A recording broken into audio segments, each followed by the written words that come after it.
ready, right? Yeah, so it's loading up, so it'll start turning as soon as I think it's done. The meeting is called to order for our meeting on September 24th, 2020, and this is the Crescent School Board meeting. Welcome, everybody. The first point on the agenda is the Pledge of Allegiance. Please join me if you are willing and able to the Pledge of Allegiance. Of the United States of America, to the republic for which it stands, one nation, under God, indivisible, with liberty and justice for all.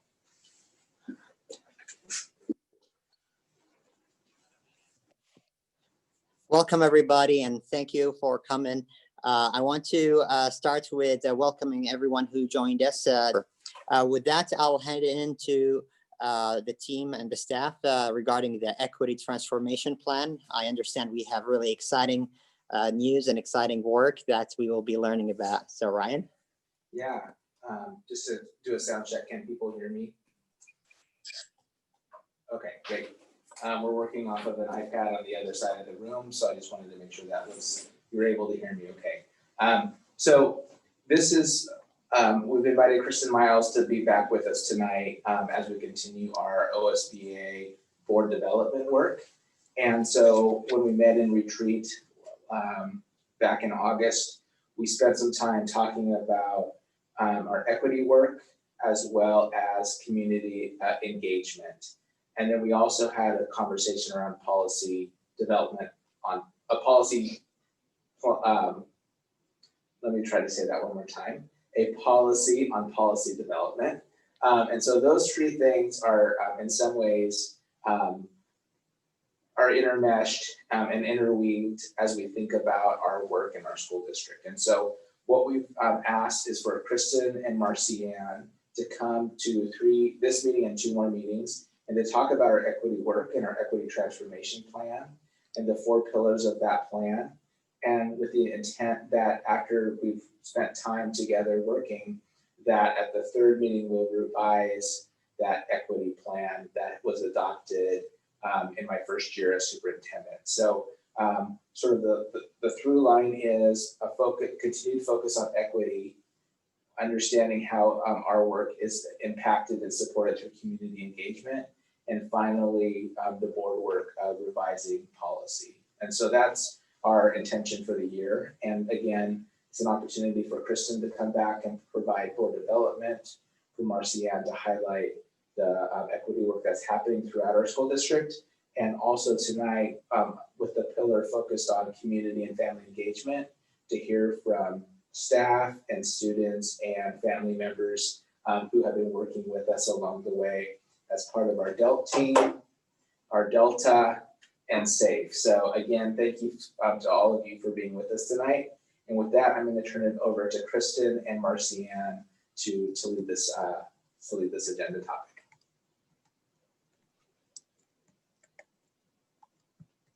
And I'll just go ahead and turn it directly over to Marcianne, because I think she's going to do her piece first, and then I'll engage with you in a little bit. So I'll go ahead and give her the floor. Oh, thank you so much, Kristen. Thank you so much to the board and Superintendent Noss. And I want to say a special thank you to Malia and Jermaine and Emily. I know Malia, you as a student, you've been busy all day, and Jermaine, you as a teacher, have been busy all day as well. So thank you for being here in this 12th hour of the day. So we are just very excited to be able to connect with all of you today and just kind of give you, try to make as well as we can in a virtual setting, try to make our equity work as visible as possible.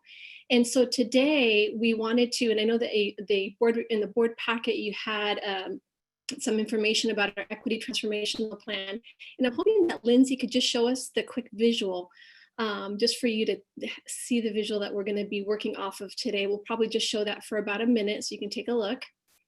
But what Lindsay's going to be popping up here in just a second is our equity transformational plan, which is made up of 4 pillars: students at the center, culturally relevant leading, learning, teaching, and teaching practices, equity leadership development, as well as family and community engagement empowerment. So there we go. Thank you. Thank you, Lindsay. And so this equity transformational plan has really been our navigational tool that we've used since we started since we really accelerated our racial equity work. And it's really a tool that we have used to interrupt systems, practices, and policies that have been designed for those with privilege and access. And so this equity transformation plan template serves as our North Star in guiding and transforming our racial equity work. So we'll come back to this visual in just a second. So Lindsay, you can go ahead and just take that down. I promise we'll bring it back. Okay. And it's our deep belief as a system that intentional and racially conscious actions in each one of those areas are vital to the transformation of our system in our district. And so our hope for tonight is to give you a 30,000 level view of our racial equity work. And then as Superintendent Noss mentioned, we will be coming back throughout the year and providing updates on our equity transformational plan in our strategic objectives, goals, actions, informative outcomes. So today, again, it's just more of a 30,000 foot view, and we will definitely dig deeper as the year goes on. And with that, I'm just completely honored and humbled that I'm here today with in the virtual presence of these amazing community members. We've got Emily Barton. So Emily's there up in the corner. And Emily, I am just so deeply honored that you're part of our Delta. Our Delta is our District Equity Leadership Team Advisory Group. And Emily is one of 5 Delta leaders. And she's also a parent and community member. So she's going to have a chance to share just here in a few minutes. And then we have Jermaine Joseph Hayes, who's one of our SAFE coaches, so Students Advocating for Equity. She's one of our coaches. She's also a high school teacher and a parent of 2 beautiful children in the Corvallis School District. And then we have Malia Ditarchang, who's a SAFE student leader, SAFE student leader, Delta student leader, try saying that 5 times fast. And she's also a high school extraordinaire student. And we're just so proud to have the 3 of you with us today. We talked at our previous retreat about the importance of the counter story and the importance of the multiple perspectives. So I'm hoping today that you'll have an opportunity to not only understand a little bit about the context of our equity transformation plan, but really hear stories and narratives of folks in our community who's it's positively impacting. I also wanted to share that we know that we have made, tremendous strides in our school system in terms of really moving and accelerating our racial equity work. But I have to also say that we have a long way to go. And so we realize that it's going to take time. It's going to take hard work. But I feel like we have a strong system, and we also have the capacity and the perseverance and the vulnerability and the desire and the willingness to really work hard to address, interrupt, as well as transform our system that really will address the racial disparities and inequalities that persist in our schools. So at this point, I was hoping that we could have each one of our members share a few words. And I think since Students at the Center is really the focus of our work, I was hoping we can start with Malia. So Malia, you're up. Hello, thank you, Marcianne, and thank you to the school board for this opportunity to join you tonight. My name is Malia Ditarchang. I use she, her, or they, them pronouns. As Marcianne said, I'm a student in my senior year at CHS, and I'm also a member of the district SAFE team, Students Advocating for Equity. Along with that, I am on the equity leadership team for Delta. And then in our larger community, I volunteer for the Corvallis Community Doula Project, which is a local nonprofit reproductive organization. And I am so honored and thrilled to have been invited to join you tonight to share what changes I've seen in our district community to advance racial equity. And so I have 2 that feel especially important to me tonight. First, we are in the process of renaming our schools, formerly known as Jefferson, Hoover, and Wilson Elementary Schools. They're now called Husky, Jaguar, and Wildcat Elementary. We did this because we learned as a community that these presidential names are embedded in histories of racial violence. And we don't yet agree on what we should call our schools in the long term, but we know that we can't keep walking into that racist history every time we walk into our schools. And the second piece is I am so inspired by the work of the district equity team and its effort to develop a district-wide curriculum that addresses systemic racism. This curriculum holds the promise of creating greater safety and understanding for diverse identities and experiences within our community. Now, both of these initiatives make public a set of values we aspire to in our community, and this is so powerful and important. However, changing names and developing curriculum will not in themselves eradicate inequities. And I attended the board meeting in early August when the issue of name changes was discussed. And I heard the conversation, and frankly, I also heard some disagreements and friction as our community struggled with our different perspectives. Not everyone wanted the same thing. And changing the names of these schools did not necessarily change minds.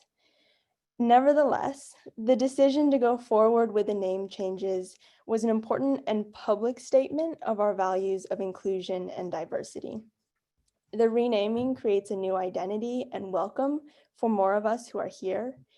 It also might just offer a welcome for those who have not yet come, and it is crucial for our schools to prepare a place for all.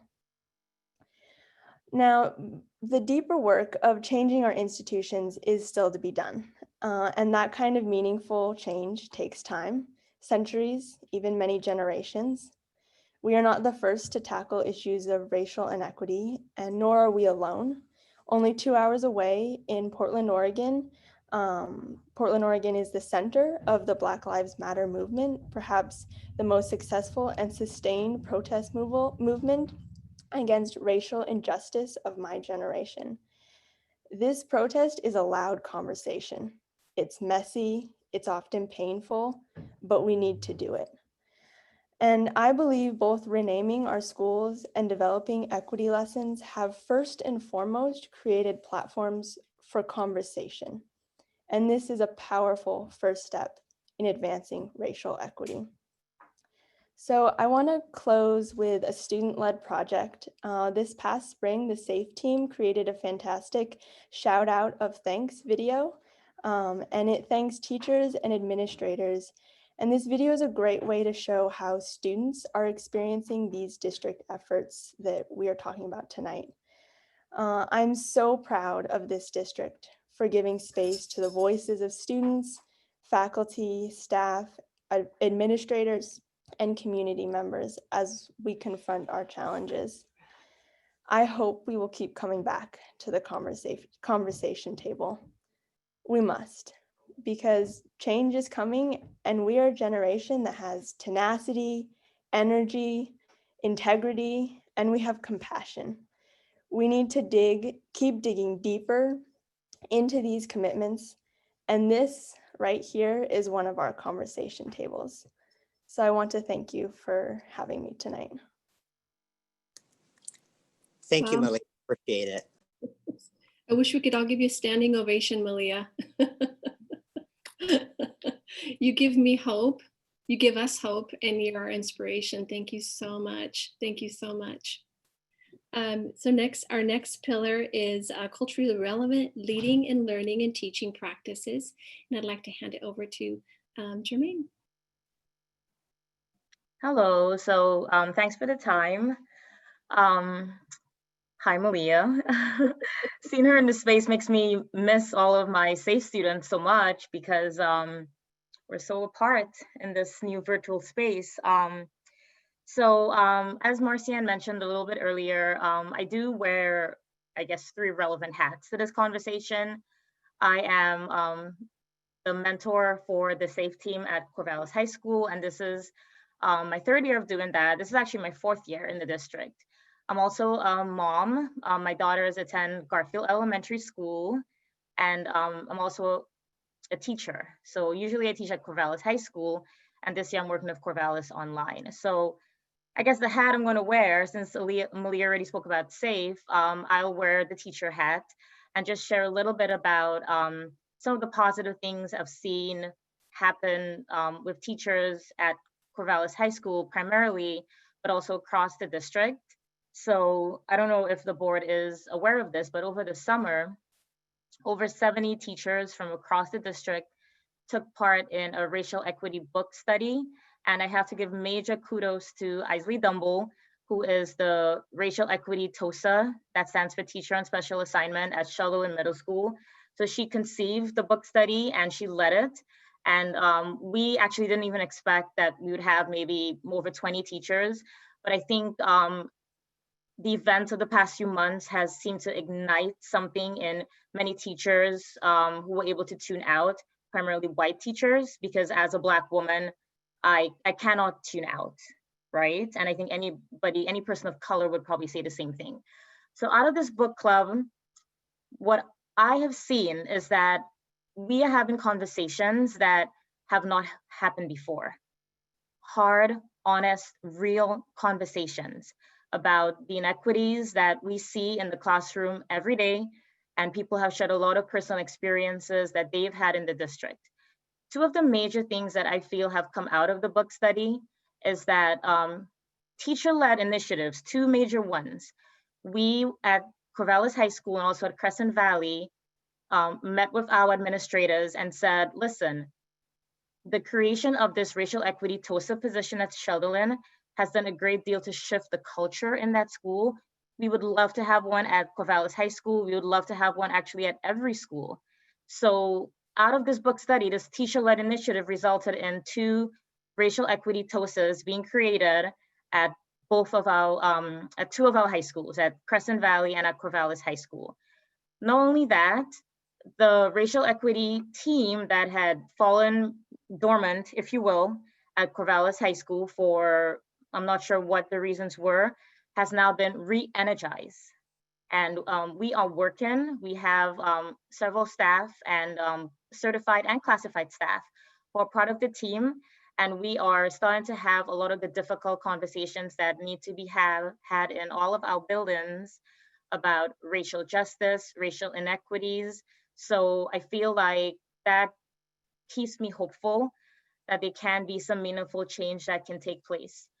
In terms of culturally relevant teaching, the reason why I led my little statement with the book study is because I personally feel as though, as a teacher, my teaching cannot be culturally responsive if I have an inability to talk about race in real terms. So I feel like the racial awareness needs to be there first before you can even get into a conversation about our teachers in the buildings being culturally responsive. So I'm very encouraged by these two things. I see room for growth. And one area that really concerns me, I know Malia mentioned the racial equity lessons, which I'm really looking forward to being part of this process of developing these lessons. My daughters go to Garfield Elementary. So I know as a parent, when I received their schedule for virtual learning, I was quite pleased to see that there's a dedicated time every day for equity learning. Great. I wonder, is that the same at every school? Will that be the same at every school? Or are some schools going to sort of opt out of this work that needs to be done? So I guess I would say that's an area of concern because while I think it's great that a lot of these changes are teacher-led, we can get these efforts going, but for sustained change and to have a long-lasting impact, the changes need to be systemic. And that's why we need to have the support of our administrators and also the school board as well. So I'll leave it there for now. I know there'll be a little Q&A afterwards, but thank you for listening. This is not an exhaustive list by any means of things that are happening. These are just the things that stand out in my mind as being meaningful in the time that I've been a teacher in the district. So thanks so much. Jermaine, thank you so much. And thank you for speaking about your experiences with the book club and just the importance of really leaning in and having courageous conversations and really building that language. So thank you so much, Jermaine. I appreciate you so much. So next we have Emily Barton. So she's going to be talking about, which is partly the rest of our time with the board around family and community engagement and empowerment. So Emily. Hello, it's nice to see you all. Thank you, Marcianne, for introducing me and for inviting me to be part of this team. I'm honored. Malia and Jermaine are amazing women, and I'm pleased to be in their company. I thought a lot about what I wanted to share tonight. I have many, many thoughts, and I'll try to be concise. First of all, I'll share a little bit about myself. I've lived in Corvallis since 2007. I raised my children here. My children have graduated from the Corvallis School District, and they're both in college. They attended Linus Pauling, Corvallis High School, and College Hill. And some of the other hats I wear in the community, I am the development director at Community Outreach, previously worked at the Boys and Girls Club of Corvallis. I also just joined the Corvallis Public Schools Foundation, so I'm really pleased to represent the Delta there. And I also am part of the school district's bond committee advisory. And all of that work was really, all of those doors have opened to me because of the opportunities I've had to develop my leadership skills in the Delta.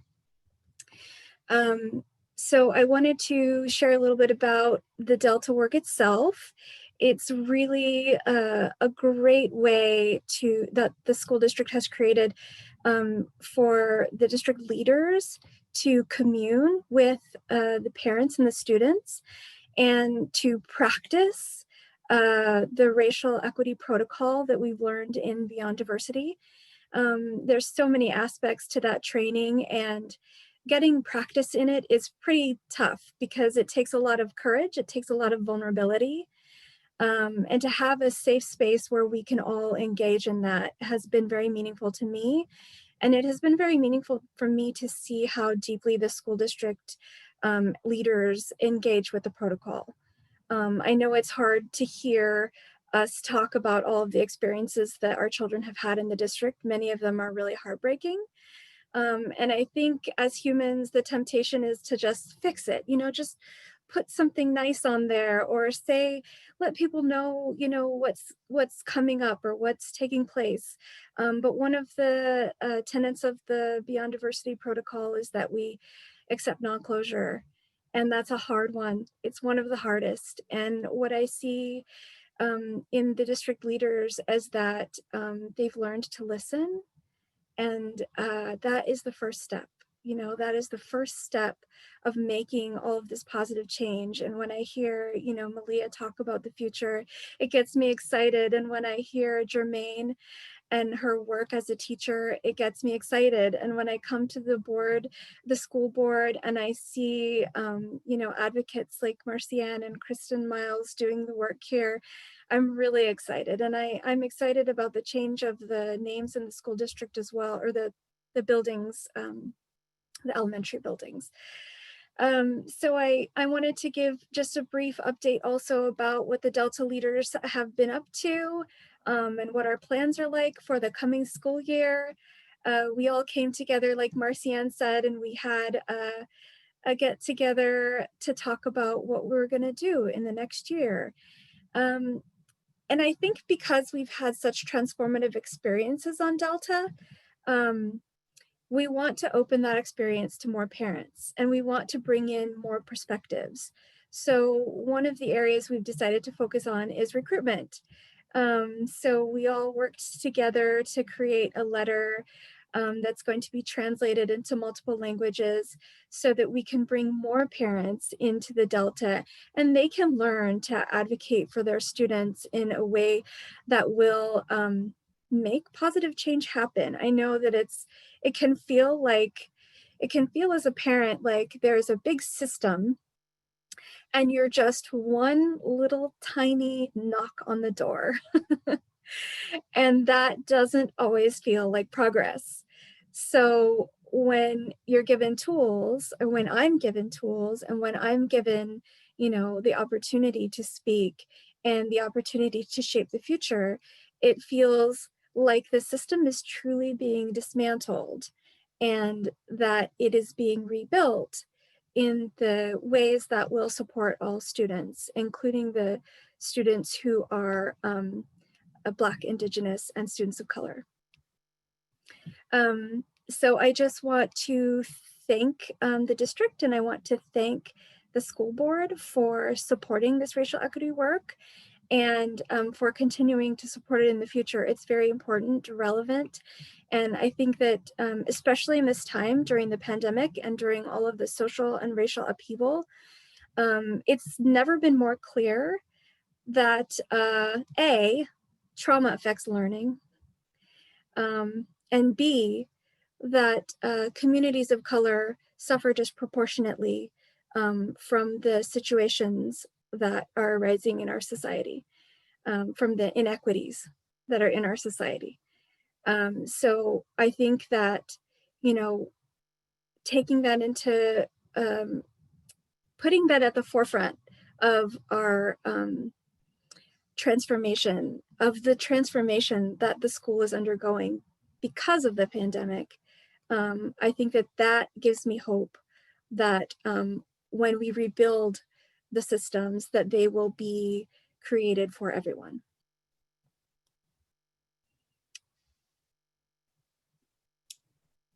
Emily, thank you so much. Wow. Your words, Malia's words, Jermaine's words are just so impactful and so powerful. And I appreciate that in, 30 minutes into this, our school board, that you have all engaged and practiced and internalized the protocol. You've spoken your truth. You've used the agreements, you've engaged, sustained, and deepened conversations about race, and you've also spoken from your narrative, your personal story. So I thank you so much for sharing a piece of your heart with all of us. The last pillar that I'll just briefly talk about is equity leadership development. And I think you've seen it you've heard it in the last 20 minutes, 30 minutes. You've heard Jermaine, you've heard Malia, and you've heard Emily really share and share their leadership capacity as staff, community, and students of color in our system. And so I just could not be more proud and honored to be with all of you and be doing this work alongside you. Our equity leadership development, we could go on forever talking about what strategies are part of that pillar, but a couple of things that I just want to mention, and which you've seen today, is the importance of engaging in racially conscious conversations about race, right? To not be afraid, to lean in and to use a protocol.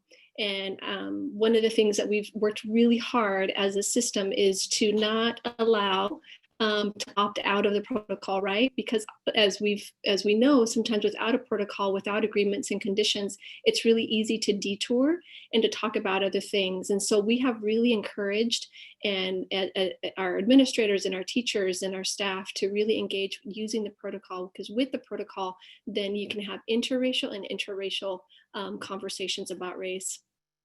And we've also, the equity leadership development piece, one of the things that I've noticed, it's so much about listening, and it's listening to understand, not listening to respond. And so allowing ourselves that opportunity to give each other feedback, to be able to listen and understand somebody else's lived experience is a way of transforming our systems. And so I just want to thank again Malia and Jermaine and Emily for being here tonight and for sharing a bit of your story. And I look forward to engaging in the pillar, which we'll be talking about more today, which is the family engagement empowerment pillar. So from there, I'll hand it over to Kristen.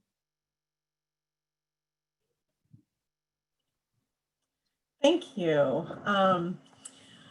I wish we had a lot of time tonight, because I would ask you if you had any questions. I would ask you to reflect on this for a minute, but what I would love to do is hopefully capture some of that in this next piece, because one of the things that Marcianne and I have talked about, and I know you know this really well, is that none of these things stands as a silo alone. Equity work is not divorced from community engagement. Those are really interlocked. You can't take one of these pieces and set it aside and say, okay, we've done that, we're going to move on to this. Just like as we've talked about in the past, Equity work is not a training.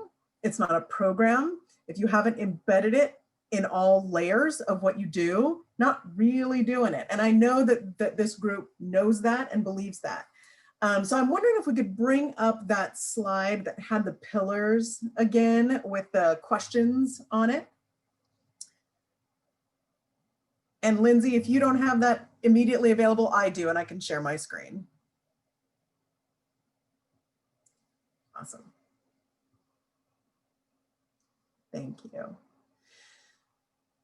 So now that you've heard some about the 4 pillars, and we can take these in any order. I might like to ask your guests tonight to actually weigh in on those bottom questions first, because we've looked at, last year we looked at, and you developed questions that you wanted to answer as part of the community engagement part of this.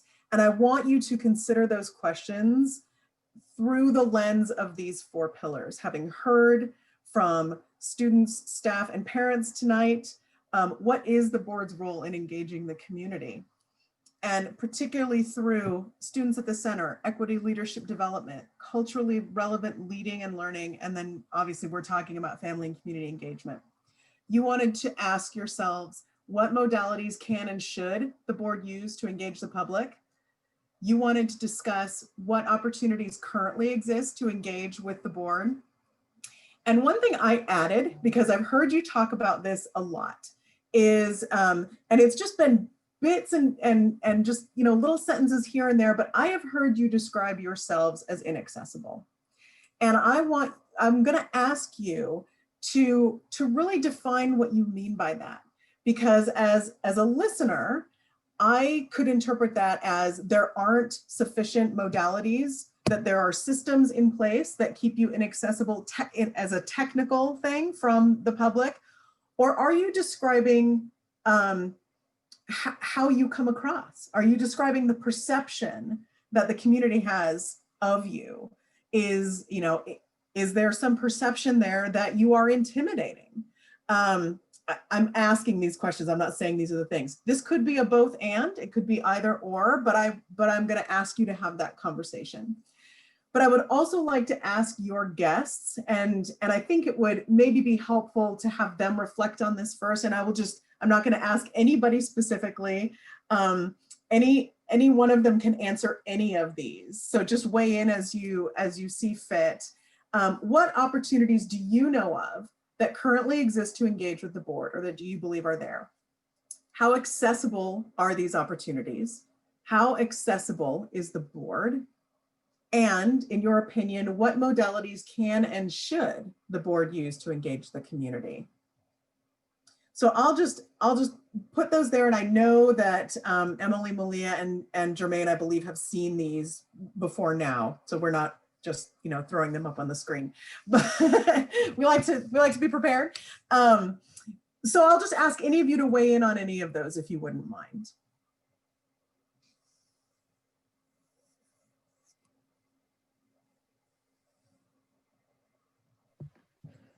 I can start. Thank you. So I am just going to talk about my experiences. I feel terrified speaking to a board as a community member. And I think the reason that is because the structure, I'm going to say like the design of a board meeting, it feels like a trial. And I'm the defendant in some way, or I'm speaking to power in some way, and that my engagement with that power is very limited. And so that's one experience that I've had. And I'm, especially if that board is a board that's primarily white males of a certain age. I know that's a hard thing to hear. And it isn't that I don't have many white males in my life of a certain age that I adore, because I do. But my experiences with white males of a certain age is that the things that I say are frequently dismissed. So that makes me fearful. And you know, I have different experiences with white women as well. And those can be really like kind of more passive aggressive type behavior. So I guess walking into a room where I feel like I'm speaking to power and I see the representation of people in my history that have treated me poorly, that's really hard. And I'm gonna just like take a couple seconds to contrast an experience I had when I was a student, when the Supreme Court of Oregon's held a session at Oregon State University campus. And after the session, there was a banquet where students sat with Supreme Court justices and Supreme Court lawyers and ate together and had conversations. And we asked questions. There were limits on what we could ask, but we asked questions. And I came away from that with a completely different experience. It was really beautiful. Thank you. Thank you for sharing that. I want to ask one follow-up question on that. Is it a different experience for you in a virtual setting than it is in an in-person setting, to speak to the board? I would say yes, because the structure of the room is my home. And I can see, you know, I gotta take that back. It really makes a difference whether or not I'm seeing friendly faces.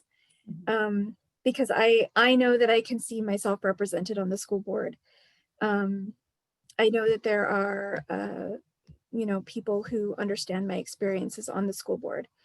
And I'm speaking to the school board in the presence of people who have been part of my supportive community. So all of those things make a difference. I think the virtual setting can affect the design issue, but not necessarily the representation issue. Thank you. Thank you very much. Jermaine, Malia, would you like to add? Again, no pressure, just wanting to open it up. I'll add a few You go, things. Malia. No. Okay, thank you. I would say right now, especially when we're all in such a virtual and digital world, our schools are our community, and that's really the way we need to think. And it is so important that we think in that way. We have parents handing out books. We have teachers redefining curriculum and figuring out how to show up in these virtual spaces. And that is just incredible. It's amazing, truly. And it isn't just about keeping school going. It's about keeping our community strong through this time.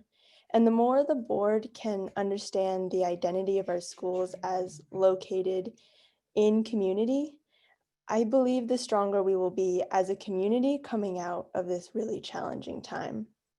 And when thinking about equity and access to technology, it would be wonderful to have more analog ways for community members to engage in showing up.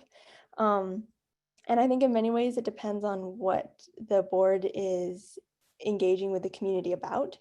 But to me, as a student, the visual of seeing faculty handing out books, seeing the streets crowded with our community for graduation, those are the places where I'm inspired, and it's powerful to see that. And so, but until we can have kind of a common meeting place, and even perhaps when we do have a common meeting place again, we need to go into our community in these ways, and we need to go into all parts of our community. Thank you. Thank you. Thank you very much for sharing that. Jermaine? Well, you know, actually, it's funny. I think Emily and Malia actually covered a lot of what I would want to say. I definitely agree. I know we're in a virtual space right now, but there's something about the typical school board meet and setup that is just, I think, inherently intimidating to anybody coming in, right? Because they're sort of away and separate, and there's sort of like a power dynamic at play. So I almost wonder, whenever that's a possibility again, if maybe just reconfiguring the room could be an option of sorts. I'm thinking more of like a community circle where there's not this sort of physical separation of like the board and then anybody who like comes to speak. But again, who knows when that's going to be a thing, right? As far as engagement, I know that there's some engagement happening via social media. I have like a love-hate kind of relationship because sometimes I get on there and go to like the various like Corvallis groups and I'm like, oh, I don't want to see it because, you know, the environment right now is so polarized. But I mean, I have seen a couple board members sort of chime, for example, somebody had posted that they wanted to have more information about the hybrid model or Corvallis Online, and some of the points that were being made were baseless, to be fair. And this board member directed the individual to a group that had been formed on Facebook where they could find information about the issue. So I know Facebook can be a bit of a minefield sometimes, like venturing into that space for anyone.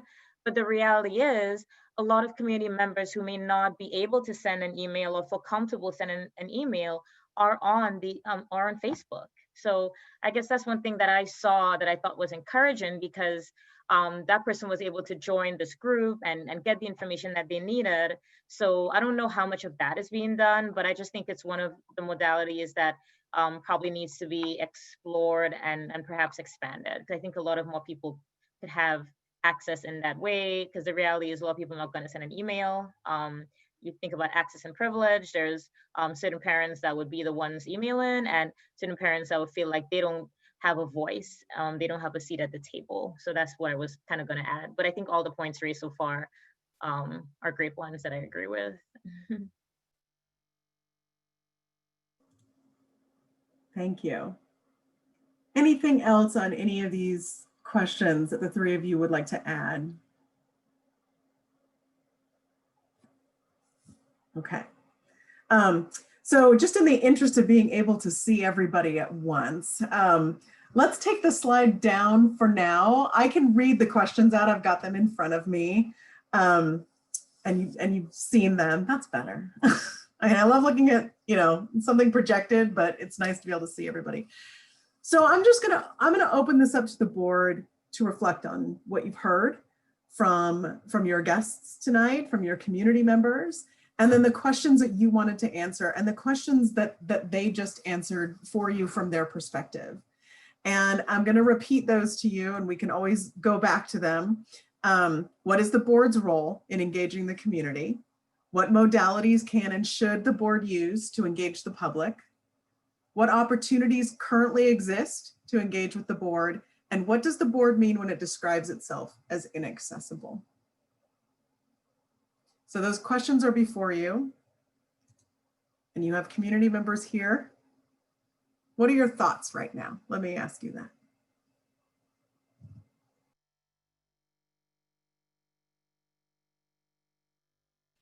Well, if no one's going to go, then I'm going to go, because I have lots of thoughts.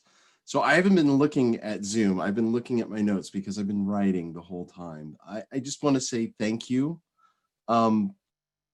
For me, this is very actualizing, because I've been on the board since 2013. We've had deltas for years now. And one of the things that I've always yearned for in years past is to hear more about our equity work, the work that you three are doing. And it's been so wonderful to hear all the great progress that's happened. Thank you so much for all the great work that you've done. It's very exciting. My goodness, let's go to inaccessible, because I think we heard that really well. Emily, I think you articulated it so well, how we're inaccessible, how just the way a school board functions, the way the room is configured, the way we process our work is all couched in the dominant culture. It's reified by the dominant culture. It is designed to reinforce the dominant culture. And I really appreciated your comments. It's something that I have felt for a long time. It's something that I've wanted to deconstruct, but it's so hard. One of the things, one of the threads that I heard was the inertia of the system. I think it was Malia that when you first started talking, you were talking about how big the system is and how hard it is to create change. And that's hard, even when you're sitting at the top of the system as well. It's a big ship to turn. And it's been doing this for 7 years now. So I really appreciate that. It does feel big and accessible and hard to turn. But being inaccessible, another thing that really hit me, Malia, is you said this phrase, we need to go into our communities in that way. And I really appreciated the idea of going into the community. And it's something that this board has not done well. We've tried to have our board meetings at elementary schools, but we haven't really gone into the communities. We haven't gone out of our comfort zone. And I think that that's what you were speaking to. And that really resonated with me. A couple times there was a couple mentions of meals, and I was reminded of something. So my kids, I still have a kid at Lincoln Elementary School, and Lincoln Elementary School, when we were still able to all be there, we have an event every year called Posada, which is a big, loud, noisy, boisterous meal, and there's piñatas and kids running everywhere and parents everywhere, and the room is hot, and it's just great fun, and everybody gets to be together. And as a parent, Lincoln parent, and as a school board member, I get to have very close contact with people in my community, in my school community, and as a leader in that community. So I think that food and being in an authentic space with the people that you're serving is critical for us in community engagement for this board. And I think that's where we can grow the most. And then I'll give some time to my colleagues. Thank you. All right, Kristen, I'm going to help you out. We have 2 hands up, Therese first, and then Lou. Thank you. Thanks, Sammy. Well, I think I first would just really like to say how much I appreciate hearing the observations of those who are not on the board around what the experience of being in the presence of the board is like. Especially the references to the space itself, like not just thinking about the board as an entity, but also how we physically lay ourselves out and whether that speaks to approachability or not. There were many things that were said. I'm not going to comment on everything that sparked an idea or a response from me, because there are 7 of us and 3 hours. But I think I will just say that many of the things that were hit on for me speak to the various barriers around the idea of accessibility, identity categories that are relevant, process and procedure as an element, and then of course, and then I already mentioned the physicality of the way in which we present ourselves. So I think that each one of those, there's intersections among those, and we need to explore the intersections, and also each of those individually are worthy and important for us to talk about, like whether or not there are community members, not whether, but which community members cannot be in the presence of the board and be in the presence of someone that is like them. That's a huge barrier. And I think about that for my own self, because I do represent many categories in our community that are important in education: first generation college students, an educated woman, and thinking about gender gaps. but I'm also a white middle-class parent. And so in that way, I wrestle often within myself about what place I have on the board, and if I really, if I am the most able to represent in our community. Obviously, there are white middle-class parents out there, but we are not exactly underrepresented. And so I wonder often about the questions that board members wrestle with themselves about how they, my colleagues, I wonder this for myself too. How did we decide? How did we come to the place of feeling that this was the right place for us to step in and serve our communities? And what are the criteria that we wrestle with, sort with, or think through about the point at which it is time for us to step aside and leave room for other people to serve?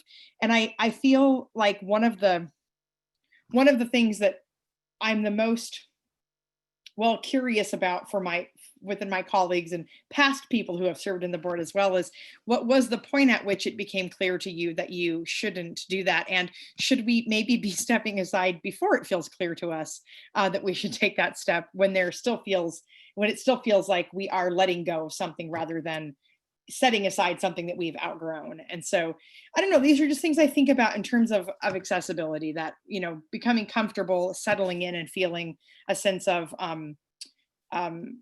a right to be there rather than an invitation from the community to be there are all kinds of things that are running through my mind right now. I hope that we will set aside time in the very near future to talk about things like how our board meetings are set up, and who are the procedures there to serve, and what room is there to change and break away from things that we are doing just because we've always done it that way, as opposed to because it is in the best interest of our community members to do it that way. So I appreciate the comments. There are many other things that I'm thinking of, but I'm gonna set them aside because I have confidence my colleagues will also bring them up and they won't go miss this evening. And if they do, then that's okay. They can surface at another time. But just a lot of gratitude right now for the candor that was presented this evening in talking about something. And I hope that if we were meeting in person, you still would have felt you could say those things. But if there's any possibility that that is not the case, then let's call that a win for Zoom, because we need to hear those things. And maybe the virtual format might create a space for people to say things that they might not be able to do in another way. So thank you very much. And I will mute myself now. Thank you. And thank you, Sammy, for reminding me that you guys do the hand raise thing. So I'm looking at that now. And I just want to say, if there are things that don't get said tonight, don't worry. We have more sessions. Write them down. Bring them with you next time. Ryan, I want to do a time check. How long do we have for this conversation? We have like 5.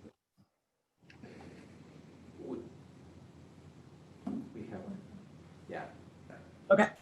All right. I am taking notes on what you're saying also, and we can prep for next time too. Lou, please. Yeah, hey everyone. I did really want to say thank you so much for bringing your voices into this conversation and saying a lot of things that needed to be said. I'm not going to go on too long, but thinking about our role in representing community and listening to community, I think is like one of the things that's always on my mind, is how do we represent the community in a way that's equitable, because we are in a predominantly white community. And so making sure that the voices that aren't represented get heard is super important, and helping the community understand that those voices are silenced by sheer numbers of the community. And so I think that that's really important to think about. And I have a feeling that we did that a little bit of justice with the recent decisions lately on the school names, and making sure that we helped amplify those voices. And thinking about the modalities, one of the things that I do like about Zoom is that more community have been able to attend meetings. Because if you think of just the size of the meeting room, is not that big. And so I remember that one meeting, I think it was for the school boundary conversation, it was so packed, like super packed. And I was like, that wasn't even a ton of people. And it was like overcrowded and people were in the hallway. And so thinking about the size of the room and the limitations around that. One of the things I noticed even when I was, I guess, interviewing for this position with the board was the feeling of having that barrier of the tables in between us is very apparent of that. That is a literal barrier between the community and the board. And it's designed so we can see everybody and they can see us. I understand the design around it. But I'm wondering how we can reconfigure that in person. I really like the, was that you, Jermaine, that brought up the circle? And I do a lot of work in the community that's very community-based and use circles a lot in most things that I do. And so that really resonated with me as helping us understand how that brings people together. And it's used in lots of different cultures around the world too, as a way to communicate in a more equitable way. And so people are heard and feel like their voices aren't being overshadowed because of power dynamics. One of the things I like to think about too, in changing systems and knowing that it's a steep slope, but looking at the places that we can change and not looking at them as like unattainable. And so thinking about stuff as tangible as changing a meeting room structure or dynamics that way is something that stands out to me. And I'm always asking, like, where is this in our policies? Where is it in the governing documents? I feel like there's a lot of things where we can just be like, yeah, this doesn't make sense, so we can change it instead of just doing what's always been done. And I really like to think of new possibilities. That's really exciting to me, and engaging the community. One of the things too about getting out into the communities, like besides like bringing up the examples from helping pass things out and being at graduations and commenting on social media pages, I was thinking about what it must have meant for people that knew our roles. I didn't think about that until I seen Sammy at one of the search efforts that was happening recently in town. And when I seen him there and thought about like our roles on the board, like I was going just as because I like to help the community and that's just something I do. And that's something that's really important to me with some other community work that I do. But it kind of hit me when I seen Sammy there, and I was reminded like, hey, we're also school board members. And I wonder what that meant to those families. And I don't know who else helped with that. And I'm not trying to say nobody else did or didn't help pass out flyers, but that's who I did see that one day that I was able to go down. And so I'm thinking about community engagement in those ways too, or just knowing about like the volunteering that has happened with the like wildfire reliefs in the community and some other things where we're engaged with the community and things that are really important in impacting people's lives. And it's because we care about community. I'm not saying that people that don't do those things don't care, but I'm just trying to point out, like, I'm sure people notice that because if they know we're on the school board, they see us there and they're like, oh, hey, that person's on the school board. That's cool, they're here. And I know that happens in other settings as well. So just a couple of things that are off the top, and I will mute now. But thanks again, y'all, for bringing your voices in.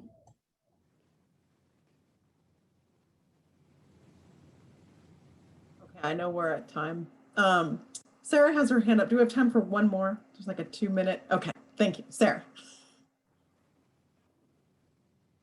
Thanks. I won't say much because a lot of it's been covered, but I think about the discussions we've had around frustrations with there are a lot of these things that all mesh together, but people understanding our roles and what we can and can't do, and how do we communicate things like, can we deal with complaints? Do we deal with process things in the school? Where does that go? And I feel like there are a lot of times when people think, oh, I have a problem, I'm going to reach out to the school board, and they're reaching out for something that we can't really deal with. And so then we're putting up, we can't change that complaints have to go through a certain process, but we do end up putting up another wall saying, oh, we don't do that, you have to go over there. which I think gives this perception, you know, it just moves us farther and farther away from the community and what they may need from the school district or from their individual schools. So I think those sort of things are important for us to sort of figure out how to clarify the board's role and to clarify when we can help and how to get in contact with us in ways that aren't, you know, sitting up at a table. I mean, I was intimidated the first time I had to go sit behind that table. And I'm certainly not somebody who's underrepresented in the world. So there's, you know, I think a lot of the structures we have, but I think there are things we can change that we just do because that's always how we've done them, and that we need to look at those structures and see what we can change. And then we need to be better at explaining our role and when we can step in so that we don't just create this sort of feeling of distance because there's just not a good understanding of who we are. And I do think being present in the community is really important. I don't always know if people know that I'm a school board member. My daughter is more than happy to point it out to them if they but yeah, I think being out in the community is really important. And I think I also feel like we have bubbles.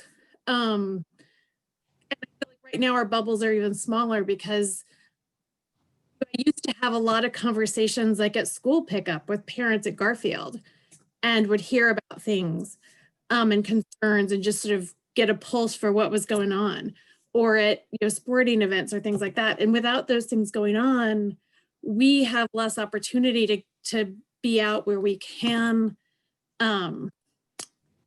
be, you know, sort of feeling the pulse of what people are feeling. And so I think especially the longer this goes on, it really needs to be an effort made to figure out a way to feel that understanding of how people are feeling about schools and what's going on outside of our bubbles, because the bubbles have gotten kind of impenetrable as we've all hunkered down. So if I can take just a moment and just highlight one of the things that Malia said was related to community. And that really stood out to me because I've been looking forward to this presentation tonight because I get to see Malia, I get to see Jermaine, I get to see Emily, people that I feel like I've spent time with when we were able to be in person and have missed out on those relationships. And so as she was talking about that, as Malia was talking about that, I was like, yeah, that's really is what community is, you know, that excitement to be able to be with one another. And even when you're having, even when you're in a boardroom, so how do we make this space feel more like that? I think is a really good challenge for the board as we move through this time and we move towards coming back together at some point. How do we create that in this space? So thank you for both to Marcy Ann and to Kristen for facilitating, and for Jermaine and Malia and Emily for being with us tonight. And I just have to say how nice it is to spend some time with you. All right. So Kristen, are you gonna close this out? Yeah, so for this part of it, and I assume the rest of your agenda has nothing to do with the Promise Scholarship Program, is that correct? Yeah. I'm like, do you want me to stay or anything? So I've taken notes under the questions that you have asked yourself about what you are saying, about what your community is saying, your community representatives tonight. And my plan would be to bring those back next time and start really looking at what isn't answered yet, looking at what you have said. And by the end of this, we're going to have some concrete plans. Like, what can you do? And you've already started talking about some of those things, but we'll bring this back next time. So again, if you had thoughts tonight, write them down, bring them back. We don't want to lose those. And I'll see you next time. Thank you, Kristen. Really appreciate it. I want to really highlight how wonderful this conversation was. It's built on honesty, and for our board members in this position of power to really take the listening seat, and we listen as much as we can, and we really appreciate that opportunity and this structure. And there are so many things we need to change, systemic changes, policies, and all of it should be grounded by listening and lifting every voice. Thank you so much all for this really fruitful conversation. And again, this is one of many, and we will continue this commitment. Thank you. Thank you all. With that, I want to say the next item on the agenda is the bond update. And yeah, you have a wonderful evening, everybody. Again, Malia, Jermaine, and Emily, Thank you for the opportunity. Have a good evening. You have a good evening. Take care. And thank you, Marcianne and Kristen, for leading this conversation. Appreciate it. So next item on the agenda is the bond update. And we received a report from the bond team. And we would like to ask them if you have a presentation, or would you like us to start with questions? We do have a PowerPoint presentation we'd like to show you of all the good progress that's been happening over the summer, and if you're ready. We are ready whenever you're ready. And one thing I would like to say is that Dale has been able to join our Delta for several meetings last year. And so not only is he helping to manage and oversee our bond, but he's also been participating in our Delta. And I'm grateful for that opportunity. It's eye-opening for me, believe me. All right, bond updates. Slide, please. Garfield, some of you folks got to tour that on Monday. We had an administration tour, and you'll see some pictures of that here in a moment, but lots of progress has been made. In the back area, we have what we call Modular City. 11 modulars out there are almost ready for students to return. The furniture is being installed with social distancing in mind and all of those important factors. The West Wing has been the focus for the classrooms this year, and it's great to see nice white painted walls and new ceilings going in those spaces, and as well as new mechanical equipment. Phase 2 is the new addition, and we're almost ready to receive permits. They've been working hard on that for months, and we think we're almost past those hurdles imminently. The smoke and fire did have an effect on us. A lot of the tradespeople that worked on the projects were affected. They either had to evacuate, some even lost homes. And then one of our critical path items on schedule is the completion of the power service to Garfield. Pacific Power has been very busy up in the Santiam Canyon restoring power, and that does take priority. We are working with them to determine when they can get back to Garfield to turn on the power for our project there. So we're working on developing the timelines with a bit of a wild card at the moment. Slide. I keep this slide in here, and you've seen it before, but that blue area on the right is, I'm using my mouse, that doesn't quite work.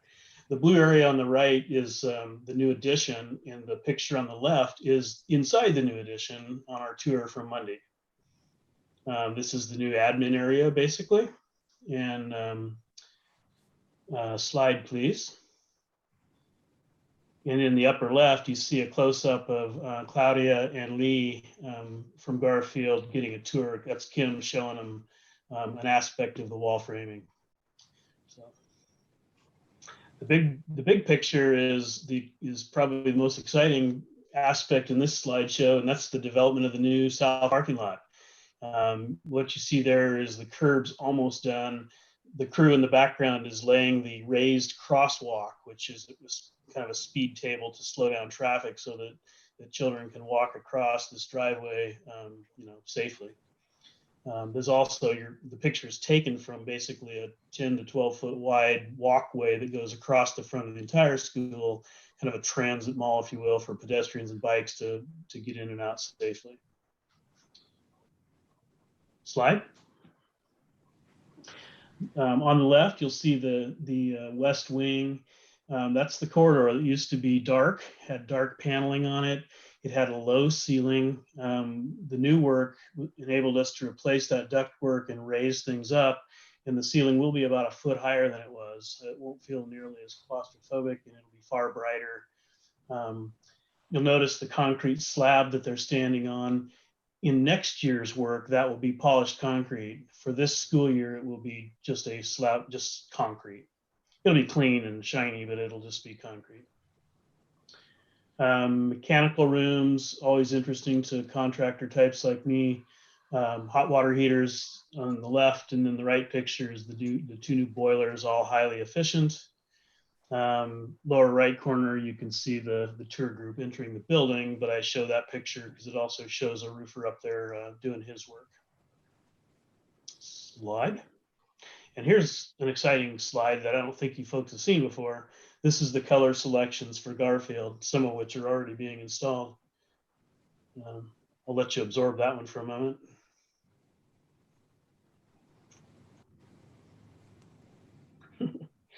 All right, slide.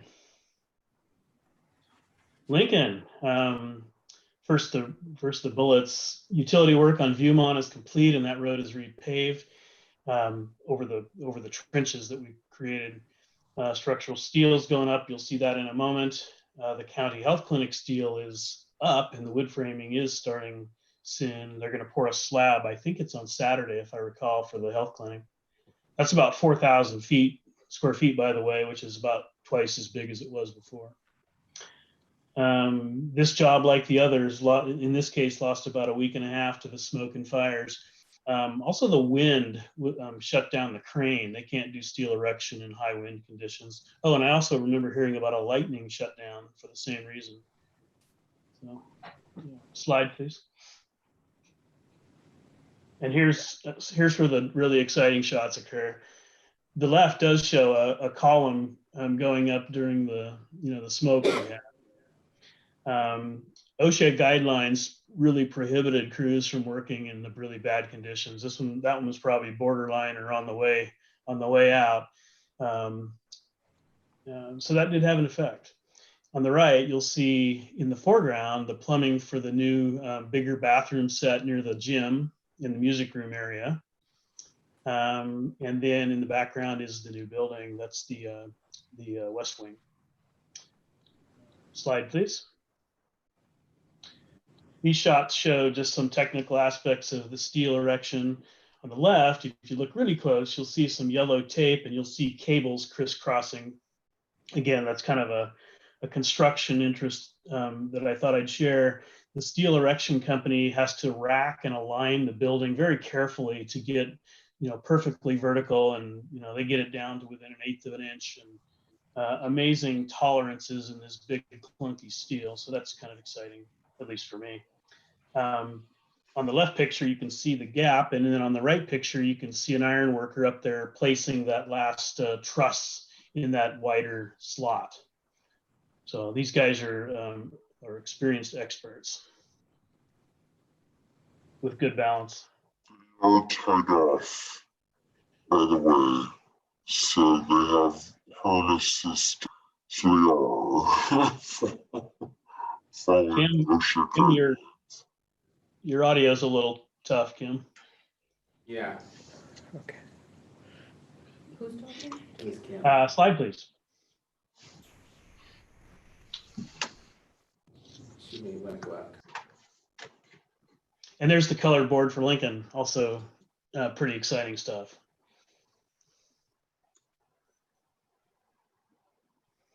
And slide.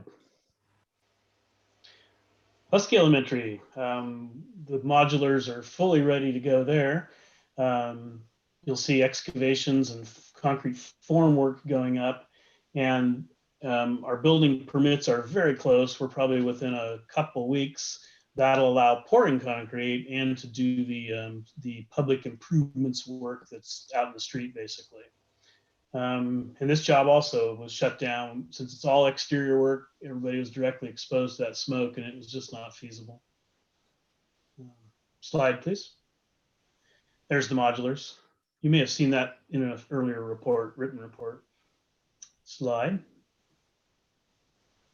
Yeah, not this Neil or Husky. This is a good photograph. It shows all the hard work that goes into the really big structural concrete footings. So this is the formwork. And I was pleased to see when I was out on site that this crew is taking the COVID-19 guidelines seriously with mask wearing while they're doing work. Slide, please. Just more footing work. And on the right, I show that because I wanted to make sure you folks are aware of the effort that goes into dust control on these sites. There's a lot of water that's applied just to make things comfortable for the neighborhood and legal. And then there's Husky's color board. Okay. Crescent Valley. There's been some work going on over the summer for the new entry vestibule and an office remodel, and that's about done. We did not, I think you heard this in an earlier written report, but we did not get a state seismic grant. So we were able to launch the seismic design and get it underway. And that work's slated to go out for bid roughly end of the year for execution next summer. We are working hard to get a set of bid documents developed for the new fiber backbone for that school. And that's part of the video surveillance upgrade, among other things. And it's our intent to pursue and likely get an E-rate grant to pay for 60% of that work. We are about to go out to rebid for the CTE project. If you recall, we bid it on April 2nd. Not the best time in COVID terms to ask a bunch of businesses for their best pricing. So we received pricing that was over budget. Our market research with other contractors and districts has indicated we expect to do much better and hopefully bring it to a place where we can proceed with the work. We're having some scheduling and phasing discussions real soon, and that information will be put into the bid documents scheduled to go out in about 4 weeks. So that's that slide. CHS, the roof is done. That's terrific. And I will add a side note. We're working with our partners in town, the Sustainability Coalition, to develop some solar projects, one of which will be up on that new roof, enhancing the solar capacity of CHS. Not in this slide deck is Mountain View, where we're also planning a solar array at that site. And that one would actually be of similar size to the one we're talking about at CHS, but it is intended to power that school and include some batteries so that that site could be a resiliency pocket for the North Town. Wonderful. The CTE project at CHS is well into design development. We're aligning with budgets, which is nice. And that project will go out to bid around the first of the year with work starting in the spring. And we continue to meet regularly with staff and interested parties in the design advisory committees, etc. Next slide. There's a rendering. On the right, you'll see the canopy that connects the two buildings to allow students to work and to dry on autos or other big projects. And on the left, you can see the covered walkway that feeds the new school to this CTE renovation project. Mm-hmm. Cheltenham is doing well. We have phase 1 wrapping up. The STEAM lab is the longest and most complex part of the project, wrapping up in November. But most other work is done that was planned for phase 1 or close to done. You'll see pictures in a moment. Library renovation and is already designed and part of Girding's contract. That'll happen next summer. We're also in the middle of designing the phase 2 work, which is the seismic upgrades and mechanical systems improvements. And that's all scheduled to happen next summer. The new office is operational, new furnishings are in place, and let's see the first pictures. This is the STEAM lab, and you can see Paul Jennison inside one of the collaboration rooms in that space. There's 1, 2, 3, 4 of those in that wall there, and those are neat places for breakout activities. This room will also get polished concrete, and that'll be a really neat space when all is said and done. On the left side of the left picture, you can't see it, but there's a bunch of casework and a chemical resistant top going in for projects that require, chemicals. Next slide. This is the outside of the mat room. There's a painter putting some color on those window frames. And on the right, Mr. Paul Jennison, bond liaison extraordinaire and former HVAC supervisor for the district, is just ecstatic to see these improvements in that mat room. It apparently didn't have much temperature control at all in the past. Slide. And I'm just going to let you guys absorb this one.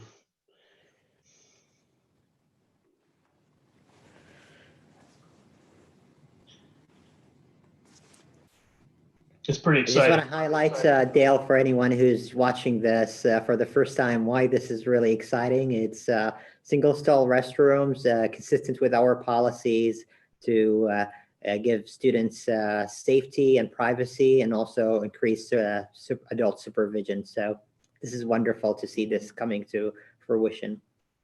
Is my sound better now? Yes, perfect. So this space is just so amazing. And I wanted to point out that I was so excited to see them come to fruition. And we all talked about, are they going to feel tight and small? And they don't. They feel very comfortable and so bright and inspiring for students. You can't see it, but the lighting is awesome. It's fun shapes. And the bottom left-hand corner is the all user restroom with a sink in it to support students who would need to have that sink available within their stall. And we have also a door that opens up into a larger space so that we can accommodate the changing facility as well. It's just so fun and exciting to see this come to fruition. Yeah, it is. And these are located right on the corner near the cafeteria. And there's entrances, there's 2 entrances into this complex from either corridor. So that's a nice feature. All right, slide. Kim, you want to address these next couple slides? Sure. So in the top left-hand corner, you can see that we've created the secure vestibule. So you're seeing the inside of the office looking out into the vestibule. On the right-hand side, the chair that's closest up next to that brick sits right in front of a window where a visitor could be greeted and buzzed into the office through that interior vestibule door. We've got countertops that are at 2 different heights to accommodate all users. So if they're in a wheelchair, we can see them. They're not stuck behind a counter that we can't see them. We've got furniture solutions that we've brought in because we wanted to have maximum flexibility. So we've got sit-stand desks for all of the staff. There are some pieces that we are waiting for. So we've got a little bit of mix match going on right now, but it's all planned to be unified and all similar. We've worked really closely with the staff there to make sure that as the furniture comes in, it's actually meeting their needs, and we have flexibility to mix and match because we got similar furniture to put into the STEAM lab. So as we have changing needs, we can move some of this furniture around within the building. An interesting fact is the back cupboards on the bottom have a locker for storing skateboards, which was one of the things the staff said they needed. And we also have some personal lockers so that when subs or classified staff need a place to secure their personal items, they can do so. Nice.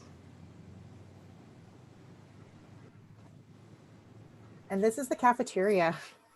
I don't know, for those of you who were on the board when we were talking about whether or not to upgrade the cafeteria, this slide if you haven't been in the cafeteria before this, it has made all of the difference. We've never seen it look so bright and so inspiring. No, I had a reflexive wow when Uh-huh. I said, but yeah, the report didn't do it justice. These images are amazing. They are. So we had talked about doing, so we've got an additional door on each end of the cafeteria so that we can get students in and out faster.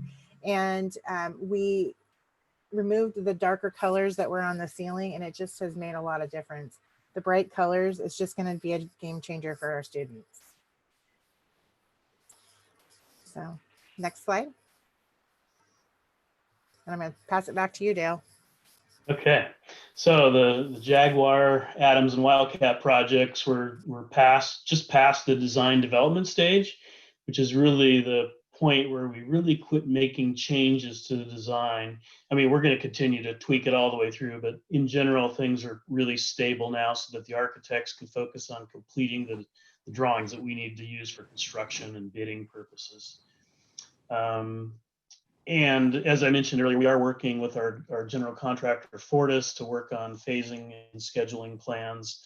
In fact, next week we're having a session. We're meeting, socially distant fashion in gymnasiums with big projectors and whiteboards, and we'll take turns at the whiteboard marking up our thoughts on how to manage these projects in an operational school setting. And our friend and colleague, David Dodson with Willamette Planning, is helping us through the land use process already too. Slide, please. Here is just an overall site plan for Adams. We're kind of sharing a potpourri of images here. The schools do have similarity, but they're also different. But the design elements and the feel of the projects are going to be very similar when we're all done.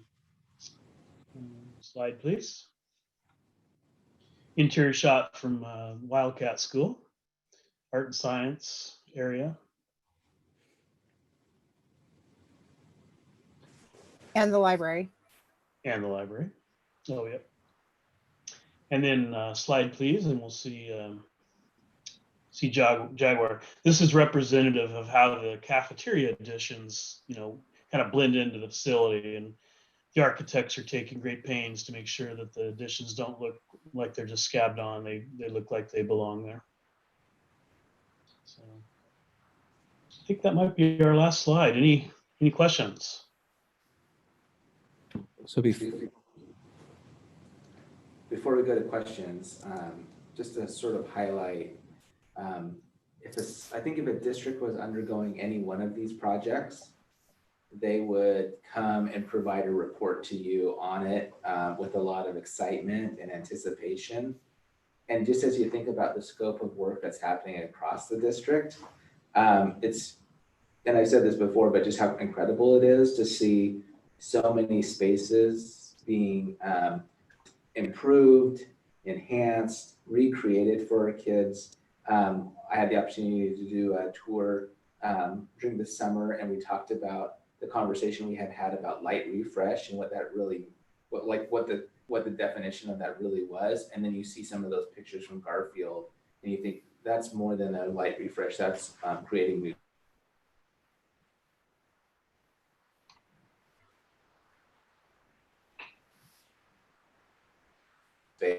There's a tendency to lose perspective on the scope of each one of these projects is really special and unique and has so much value.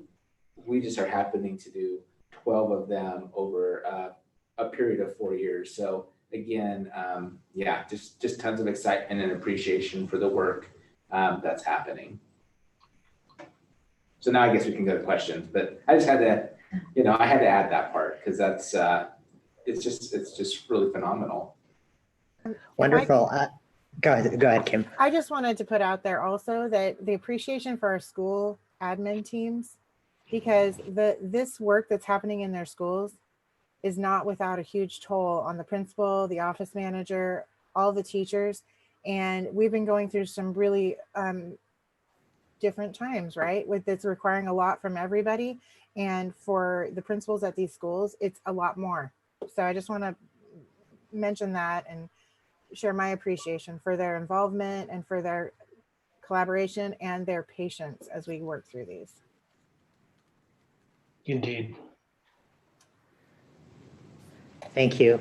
I apologize, Sarah, Vince, and Lou. I can't tell who was raising their hands first. So whoever was first. Sarah go was first. Okay. I'm not sure if I was first, but I'll go first. So I just want to say first, having this report and seeing just all these exciting things going on in our buildings feels so good at a time when it feels like everything else we're dealing with are, pandemics and wildfires and online learning and the equity problems we're dealing with because of that. And then to see something that's just new and exciting, and the colors and those bathrooms and that cafeteria that are they just feel good, and making these spaces for our kids that feel good. Thank you, because we need this right now to see these really positive, fabulous things. So I'm going to ask the questions that I keep getting asked by people in my bubble, which is Garfield. If we're able to return to school, are those buildings going to be ready? Because I think everyone who drives by Garfield worries.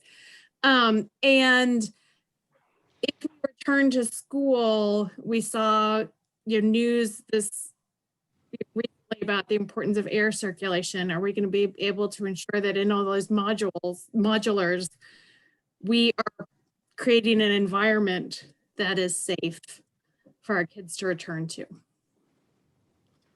Yeah. Kim, you want to tackle some of that, and I'll jump in? Yeah, that sounds good. I predicted that would be the first question that we received was, will we be ready to open if kids are ready to come back? And so the answer to that is that we're still working on what the impact of the wildfires is. We are scheduled to have our parking lot paved on October 5th and 6th. So that's good news. We do anticipate that the parking lot will be ready. All of it is going to be right up to the last minute, right? And so what we know is that Garfield may need to be delayed if October 19th is our date that we come back with students in person, but we're going to work really hard to do what we can to be back in that building. And we're going to, if we have to be delayed, keep that as small as possible.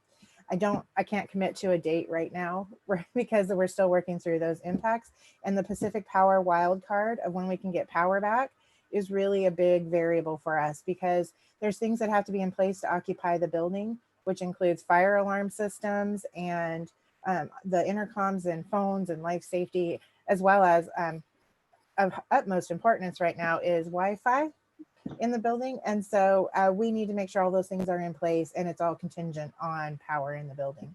So we do have some contingencies in place. If that drags on, we're looking into generator systems, but we would like to not have to go to that expense. As far as the modulars at all of our schools that are in place right now, so there are things that we're going to be doing to make sure that those are safe. So first of all, we've done thorough maintenance and filter changes on all of the mechanical systems. We are going to be running those at 100% outside air. And we are also going to be talking to staff in those rooms about, in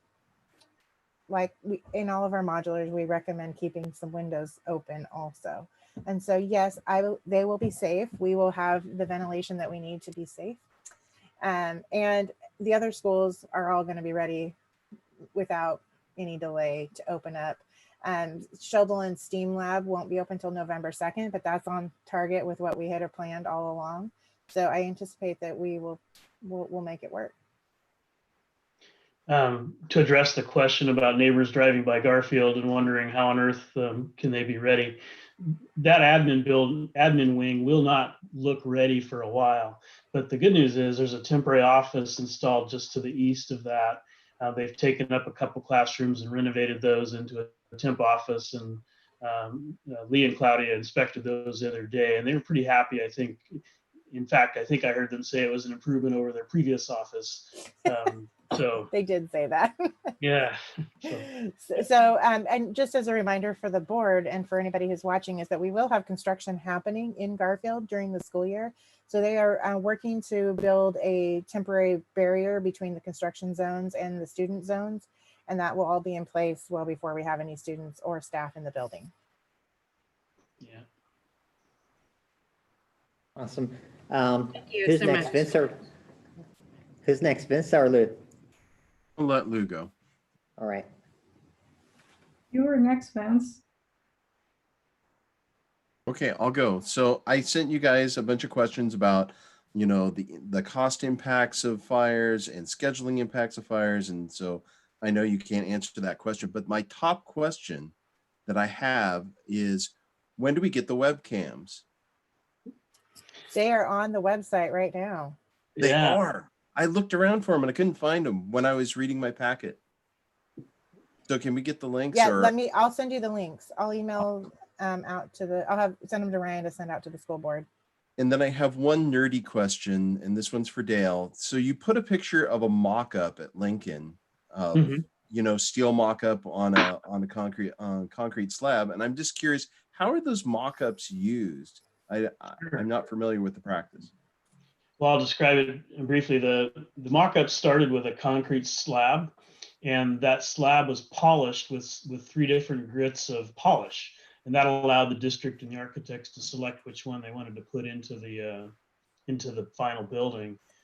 From there, they went ahead and did metal stud framing and the sheathing, and they're creating a wall system with all the layers that goes into modern walls. Eventually, it'll have windows in it and masonry and sheet metal flashings, and it's pretty all inclusive, and it gives the architects and the owner a chance to really understand how the building's intended to go together by the trades, and they get a chance to align expectations. And then it stays in place during the project so that the trades can go take a look at it. If a new person comes out, they can go take a look and see how it was supposed to be built. So pretty useful tool. Yeah, that's really interesting. Thanks for that. You're welcome. Lou? Thanks. And the webcams, I didn't know they were up either. They're on the bond page, Vince. I just pulled them up. They look really spooky at night. It's kind of awesome. I'm going to check that out immediately. Those were just updated this last week.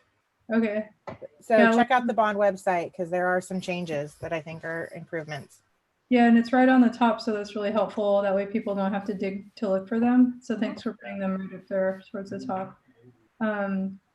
I just was gonna make a comment. I didn't really have questions, just a short comment about, I was super worried about them during the smoke when they were out there working, so I'm glad that they had time off too. But it was pretty amazing that there was nothing there and all of a sudden the smoke cleared and there's these massive structures, and I didn't even, and Dale, you know, my small child loves that construction site and was super excited to see that go up, more excited about that than the crane. I thought she was going to think that was cool. And it's only going to get closer to your home.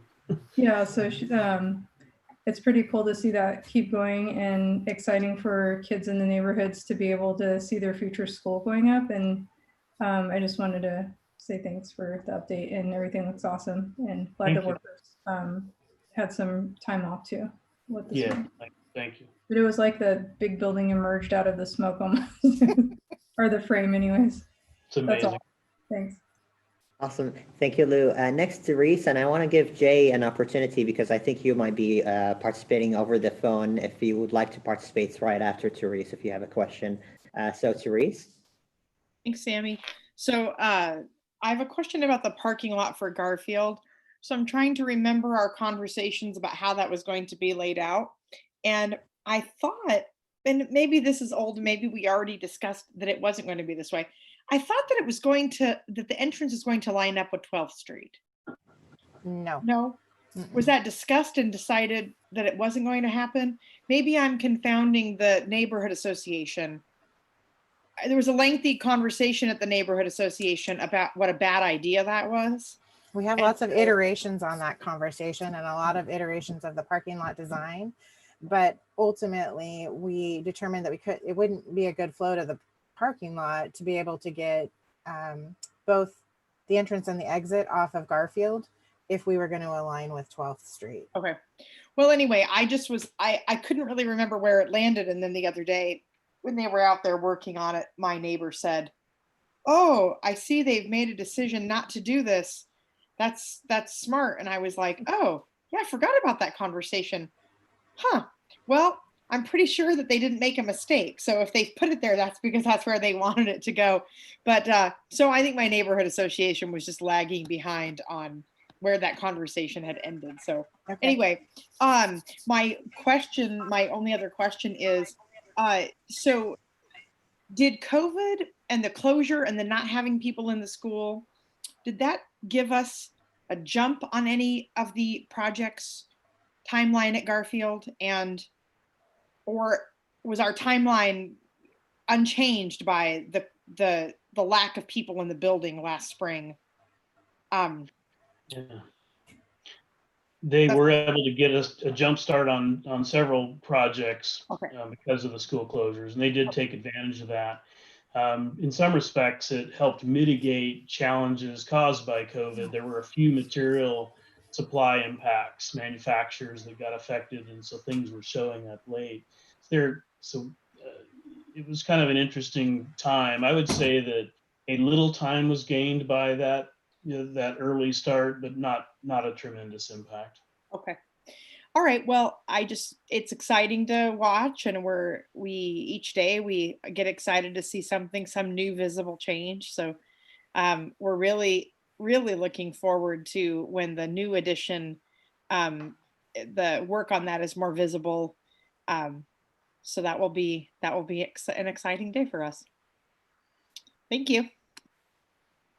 The one thing I'd add about that edition, Therese, is just when on the couple times that I've been able to go and visit Garfield, and we talked about where that edition is going to be, it's a big edition, and I think that's what you'll walk away with, is that it's a lot of additional space in the school, which is one of the things that, there's a lot of projects that I've thought, oh, this is kind of how I envision it's going to look, and it's tended to look that way.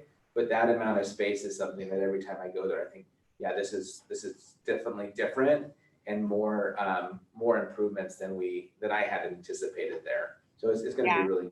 I think it's going to be very exciting. I did just realize, so you mentioned that if we're able to return on the 19th in person, Garfield may not quite make that date. I guess my question is maybe more for Ryan, but how comfortable are you with whether you think the 19th of October will be realistic for our district to go back to in-person? Thank you for the question. No, I am glad you asked it, because tonight's agenda was pretty packed, and so it didn't feel like there was a time to add a COVID update. But I look at those numbers weekly, and the numbers that we had for last week in our county were 36 per 100,000, and I think it was 6.2% rate based on testing. And for even our K3, those numbers have to be below 20 and below 5% for 3 consecutive weeks. So the data from last week was definitely the highest number and the highest percentage of confirmed cases. And so I think that those things caused me pause in thinking that we will be able to go back on October 19th. I will look at the data again next week. But I think that as we continue more tests in our area, that I think our numbers will continue to be higher. And so I am less confident in that at this point in time. I appreciate you taking a moment to answer that question. Thank you. Yeah. Thanks, Ryan. I really appreciate that feedback and input. I want to ask Jay or Tina if either one of you have any further comments or questions. Heard none, I want to highlight a few things. Thank you for this update. I want to really reflect, first of all, on the impact on your crew and employees, especially those who have been impacted severely by the wildfires. I appreciate your attention to their health and safety, and they are parts of our community, and we hurt for their hurt, and we trust that you will be taking care of them and their needs. The collaboration with community partners, the attention for the health and safety of the community at large and the neighborhoods, that's something I want to really highlight and appreciate. The speed of progress in the construction is phenomenal. Sarah and Vince, you remember our visits, and you can see some of the screenshots here and our memories of what we saw there. If I don't have a recollection when that visit was, I would say it was a year or two ago. And if I know that we're through a pandemic and unprecedented wildfire, I would say probably 10 years ago. But that was probably a few months. I can remember, maybe a couple of months. So thank you for this progress. And it's really something we appreciate and we value. Every school is going to be a better school when our students return, and it will be equipped to support their needs. So thank you for this update. I will be sure to take that feedback to the teams. So thank you. Appreciate it. With that, again, thanks, Kim and Dale, and we'll move forward for the next item on the agenda, which is for first read. It's a resolution 20-0902 tax lot boundary adjustment. Supporting material and updates regarding that resolution are provided in the packet. So I want to ask Brian if you have any overview you want to cover before we ask for questions. Yeah, I'd be happy to provide an overview. This is an area that falls in the Corvallis School District, but is pretty close to Philomath proper and close to the schools in Philomath. And so the request was made by this Philomath superintendent that we consider this resolution that the board would take up. The process would require our board to approve the resolution, the Philomath School Board to approve the resolution, and then 3 county governments to also approve. Those are Lynn County, because of where we're located between Lynn County and Benton County, and then also Polk County, which has a little bit of Philomath School District also goes into Polk County. And so that would take all 3 groups of county commissioners to approve as well for that to go into place. In addition to that, it's an area that the tax dollars for this property has been going to Philomath. And so in the agreement, it would also bring back those tax dollars from the last 10 years to the Corvallis School District. I reached out to the Philomath superintendent earlier this week, and there are four primarily it's an apartment complex, the Boulevard apartments that were built just a couple of years ago. And when I talked to the superintendent earlier this week, there are 4 students currently residing in those apartments that are attending school in Philomath. And so generally speaking, I would recommend that we move forward with the resolution. I think it makes sense for community. I think it makes sense for location for students to be close to their schools, neighborhood schools. And so this is the first time this is coming to you, but it will come back to you a second time for action. So tonight, as we've done oftentimes with policy, board policy, if you have questions, I'll do my best to answer those. And then if there's additional questions, I'll be able to research them over the next couple of weeks before this comes back to you for action. So with that, I'd be happy to open it up. Any questions? Vince, you go first. So thank you, Brian. Thank you for this great report. It's completely aligned to the previous report that we got on this process. There's no surprises here.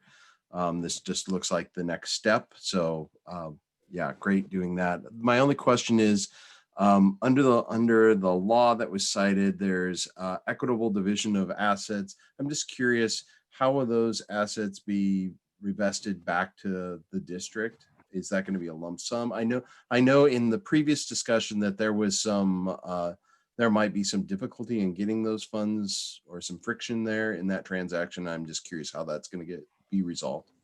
So that document was included just to show in terms of timelines. So the timelines for the Philomath School District to repay those tax dollars. So it's the timeline that I believe was included in there to show that. Since we so last time you met, it was in exec session to have this discussion. So that's okay. So this is the first time in public session, and so the other piece of this is that it's also an opportunity for me to communicate to the Philomath superintendent as this action moves forward, and understanding the costs associated with that between the two communities. So their board will also have that opportunity to see these dollar amounts. Okay. So that's yet to be determined. Yeah, that would be a piece we would work through, maintaining the timelines within the ORSs. Great, thank you. Any other questions? Comments, feedback? All right, seeing none, we will be hearing this for a second read in the next meeting. Yep, at our next business meeting. Next business meeting, wonderful. And next item on the agenda is the review of 2018-2023 board goals and strategies. This is an opportunity for us to make changes if the board members would like to do so. Otherwise, just to review the documents as a reminder for us. And I want to acknowledge and highlight this is the first time we reviewed this documents or have a time to set aside to review this document for this board and its composition. So with that, I want to first maybe ask Ryan if you have any updates or feedback from staff and from the districts regarding the goals and how to move forward. Sure. So I'm sorry, but could we have a bathroom break before we jump into this topic so we don't have to split it up? Would that be absolutely? Okay? Without objection, how about 5 or 10? 5 is fine for me. With all right, without objection, we have 5 minutes recess starting from now.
We're back from recess, and the school board meeting is joining for the review of 2018-2023 board goals and strategies. And where we're at overview from Ryan, right? Yeah. Awesome. Can you hear me okay? Great. So a couple of things that I think are important just as reminders, and also new information for new board members. These board goals were adopted after quite some time, where they were provisionally approved. We started this work in a board retreat 3 years ago. And during that board retreat, we started to narrow down the board goal areas. And from there, we have continued to revise this document. The provisional improvement changed to adoption or approval once we aligned it and showed alignment between this document and the 2020 vision of the Corvallis community. And so we were able to highlight not only the support from the board, but also community support in that document, and how so many similarities showed up between the two. Ed Junkins was on our board at that point in time, and he highlighted and pointed that out for us, which again showed more community buy-in and commitment to the board goals through both products. So that being said, annually we bring this back for input from the board. They are developed in terms of priority. The first goal, just gonna pull it up so I have it in front of me. I thought by now I'd have it memorized, but I don't quite have it memorized.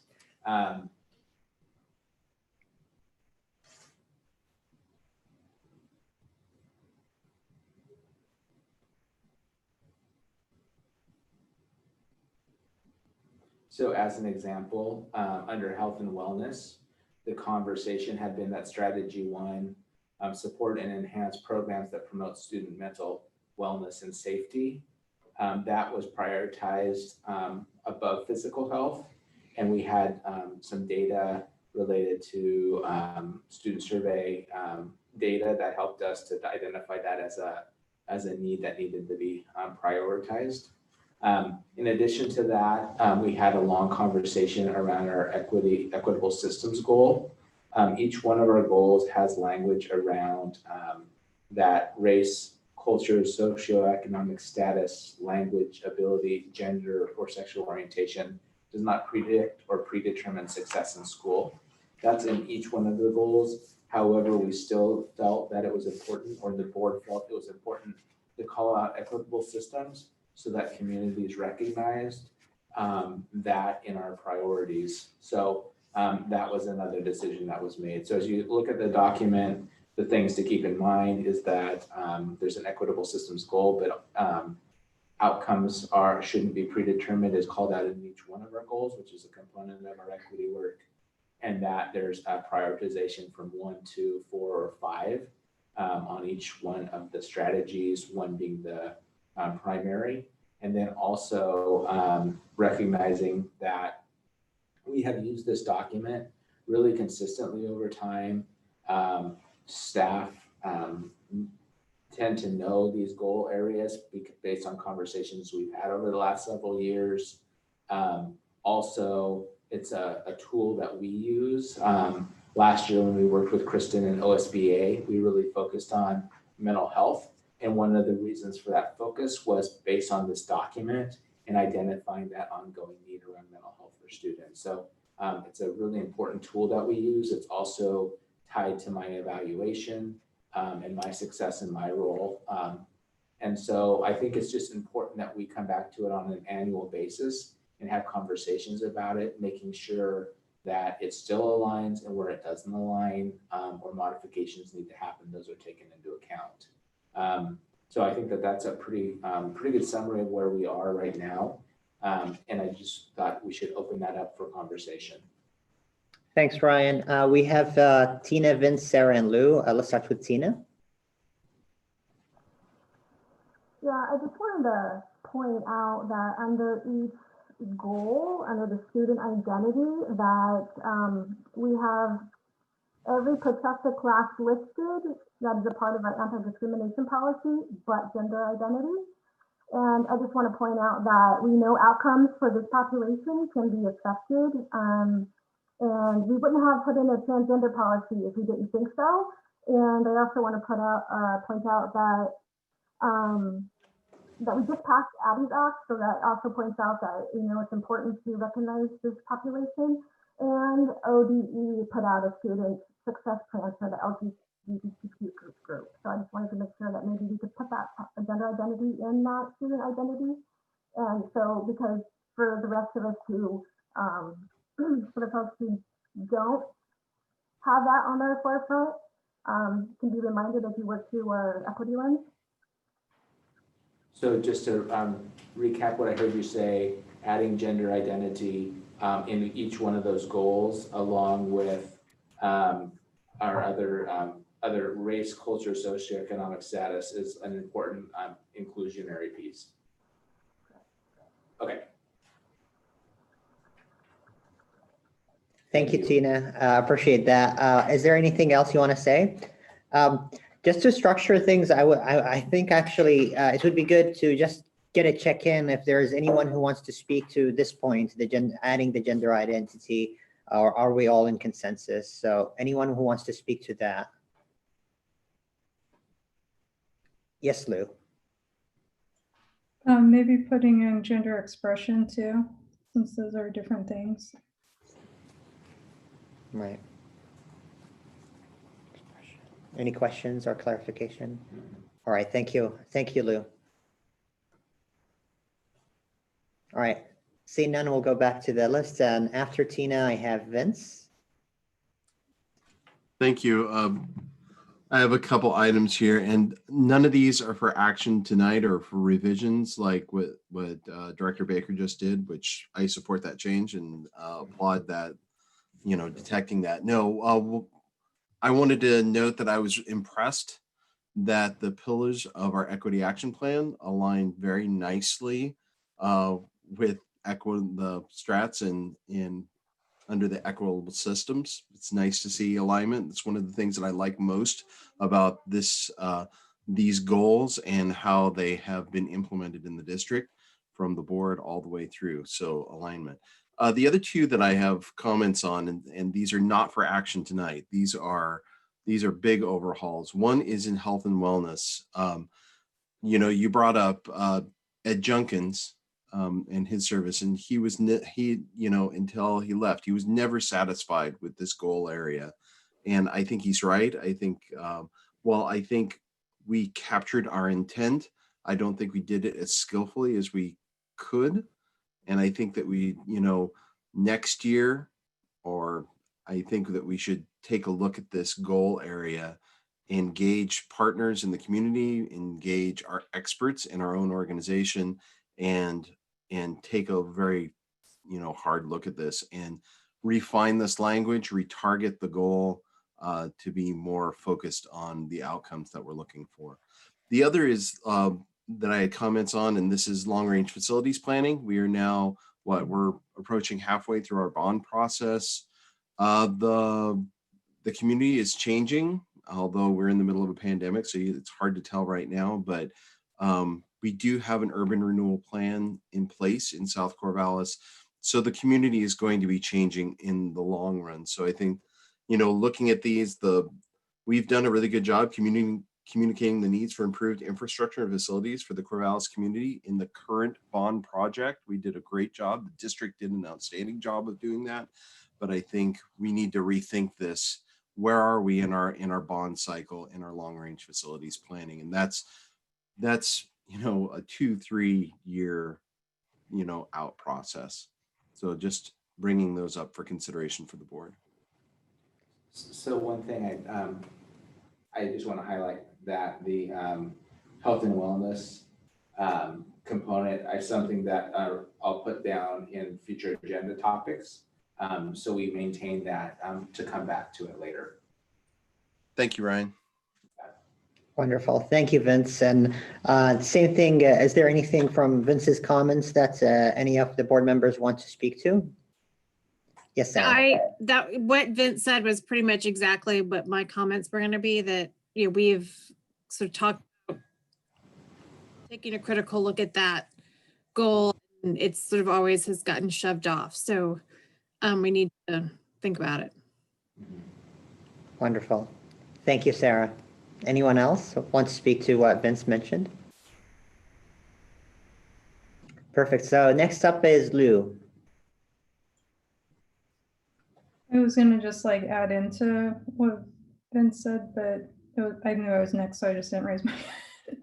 But I'm wondering under health and wellness, where some of the work that's being done to address bullying fits in, especially under mental health and even physical health for students that are physically impacted by bullying. I don't know if that would fit into that goal at all, since it is so connected to student mental health. So I would just wanted to add that into that one possibly, or at least see where it would fit. And then Tina, I already mentioned this stuff with Tina's comment. And I know I've brought this up before, but the equitable systems statement doesn't feel like it's accurate or fits reality. That students' identities don't predict or predetermine success in school, because people's identities do predict some of the experiences that they're going to have in school. And we're seeing that even like with socioeconomic status and access to things right now from COVID. So it's not just racial identity, it's all identities do impact based on their experiences with different systems of oppression and different life experiences that they have. And it's such a definitive statement that says that it does not predict that. And I don't know if any school district would be able to do that by 2023. It's like a huge goal. That's like going to take some major societal transformation in order for that to come to fruition. So I don't know if there's a way that we can tweak it where it's something that's more attainable, because I feel like out of all the goals, and it's tied to everything, how are we going to meet that by 2023? And that's how I'm looking at the goals. So I know it's like an aspirational goal, but it also has an end date on it. Like we're aspiring to reach these goals, otherwise they wouldn't be listed, right? And so I don't know if it should say should not predict, or if there's a way to add in there like we're making progress for students with these identities not being impacted. So that's just my overall, like, we need to work on this one a little bit more on how it's worded perhaps. It's interesting that you mentioned that, because we have had a lot of conversation about that. One of the previous board members, Judy Ball, really advocated for that, what she saw as aspirational language as well, but also like a commitment to it. And so previous boards have really grappled with that. And I don't know that there's, I mean, we've gone with what one set of language around that, but I think people have always sort of wondered, does that fit? And so I don't know if Vince or Sammy or Sarah want to add anything about that, having served with Judy. Yeah. But I definitely hear what you're saying, and we have spent a lot of time going back and forth on that very point.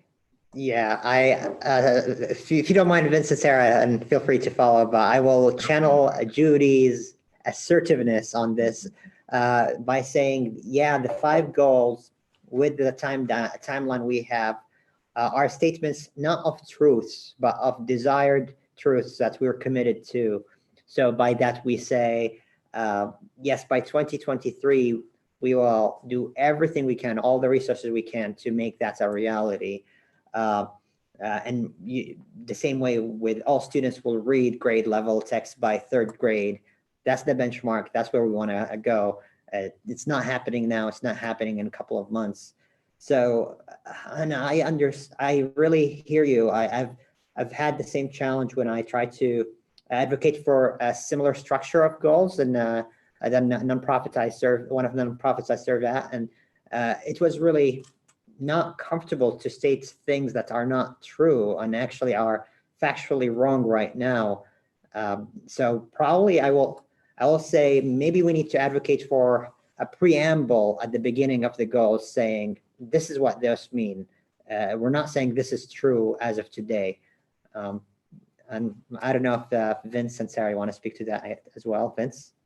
Well, Sammy, I would just comment that the structure of these goals is different than what you see in other school districts. Typically, a school board will articulate values and a vision. And you'll notice that these goals, while they're stated as goals, really are couched in vision language. What is the end state? If we achieve these things, we put ourselves out of business, essentially. So the document still serves the purpose. It serves as that visionary, that long view, and that is the role of the board. That is what we are supposed to do, is we choose the destination of where we want the captain of the ship, the superintendent, to take us to. And so, I mean, if we wanted to call these values or visions 1, 2, and 3, I mean, that would change it.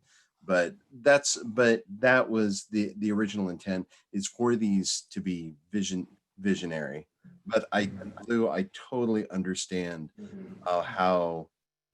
what you're hanging up on in the wording.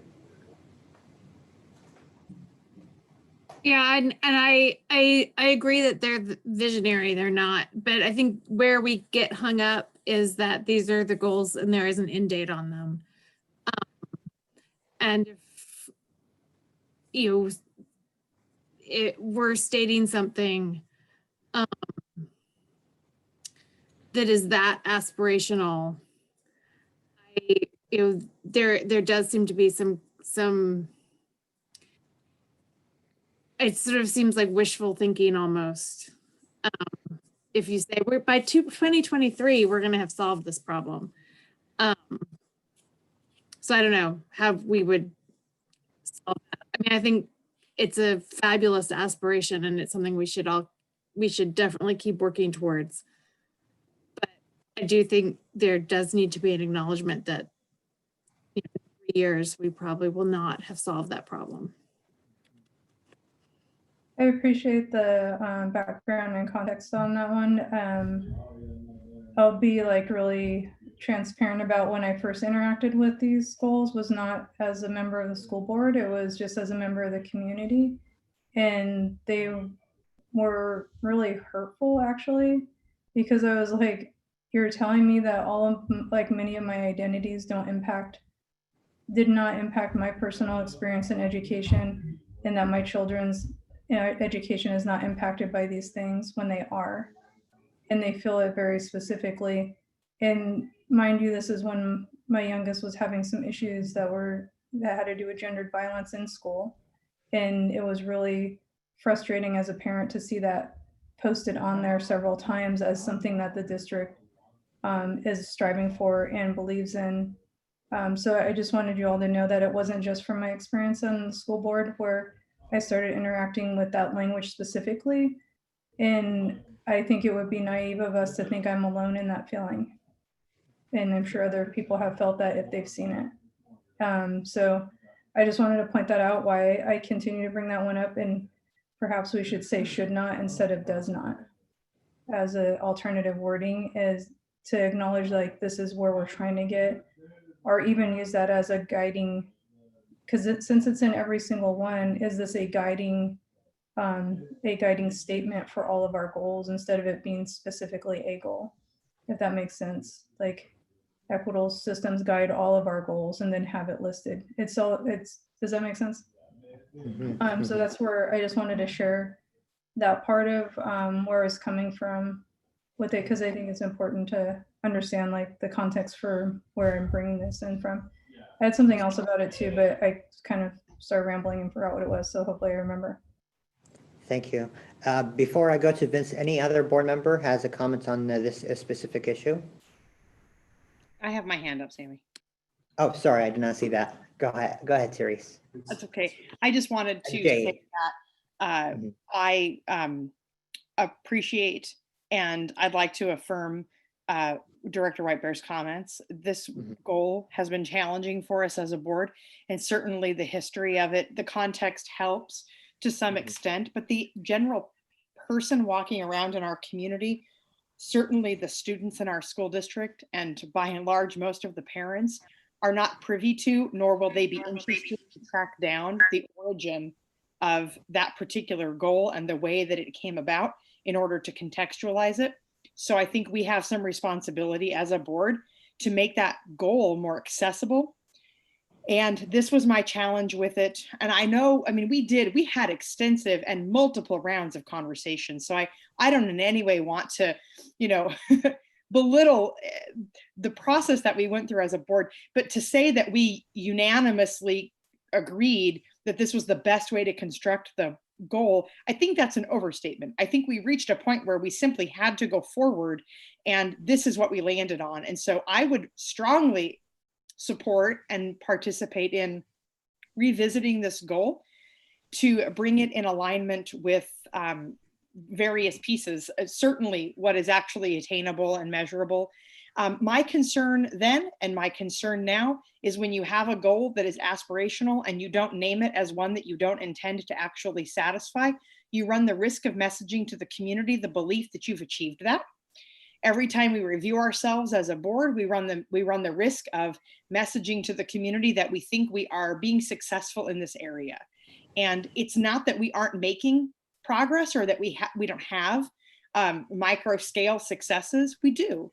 And we should be proud of that effort in our community, but we have not arrived. We cannot arrive at this goal. That's not really possible. I mean, the scope of change in human nature in general that will be required to reach a place where these indicators will not be used against people in a negative way by other people is not going to happen, not just by 2023. It's not going to happen in our lifetime. It's didn't come about in one generation. We're not going to undo it in one generation. We can call ourselves to task on the things that we think we can make progress on and how we're going to decide in 2023 if we've done our job. And I think that that's what this goal does not do. It does not give us any way to say, did we do what we set out to do? We will always be able to say things, hopefully we'll be able to say things are better this year than they were last year. Even if that trend continues, this goal lacks an end goal that's measurable for us to say to the community, we have achieved this phase of this process. So I really think that this goal deserves some serious attention from our district to ground it in something that we can actually use to communicate with people and members of our community, and to tie us to something that's actually something people could look to the board and say, you did or you did not actually achieve this thing that you said you were going to do. I love framing some element of it as aspirational, perhaps a preamble, perhaps something should just, maybe not even a full preamble, but just something that initially frames the goal as saying, this is where things should be. And this is what we are saying about what we're going to try to accomplish, what our intention is to accomplish, I think would be hugely helpful. And I guess I'm really in a place of thinking about gratitude this evening, but I'm very grateful to Lou for calling it out on this and for sharing the perspective, not just as a board member, but as a community member, how this goal lands. It's been a concern I've had all along, and I know I'm not alone in that. And so this seems like a really good time for us to commit as a board to do the work of finishing what we started in the initial draft of the goals related to equity. Thank you. Thank you, Therese. Next up, Jay. Sammy, can you hear me? I can hear you very well. Okay, great. On this issue, I absolutely agree with Lou, and then what Teresa just said.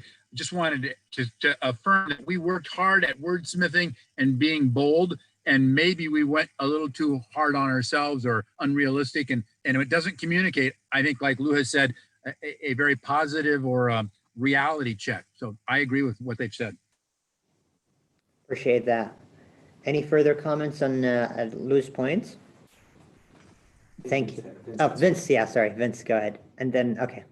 And then Yeah, so I just want to, well, one, affirm Lou, and absolutely, and that it was never, it's actually hard to hear that this goal was harmful. It was never intended that way.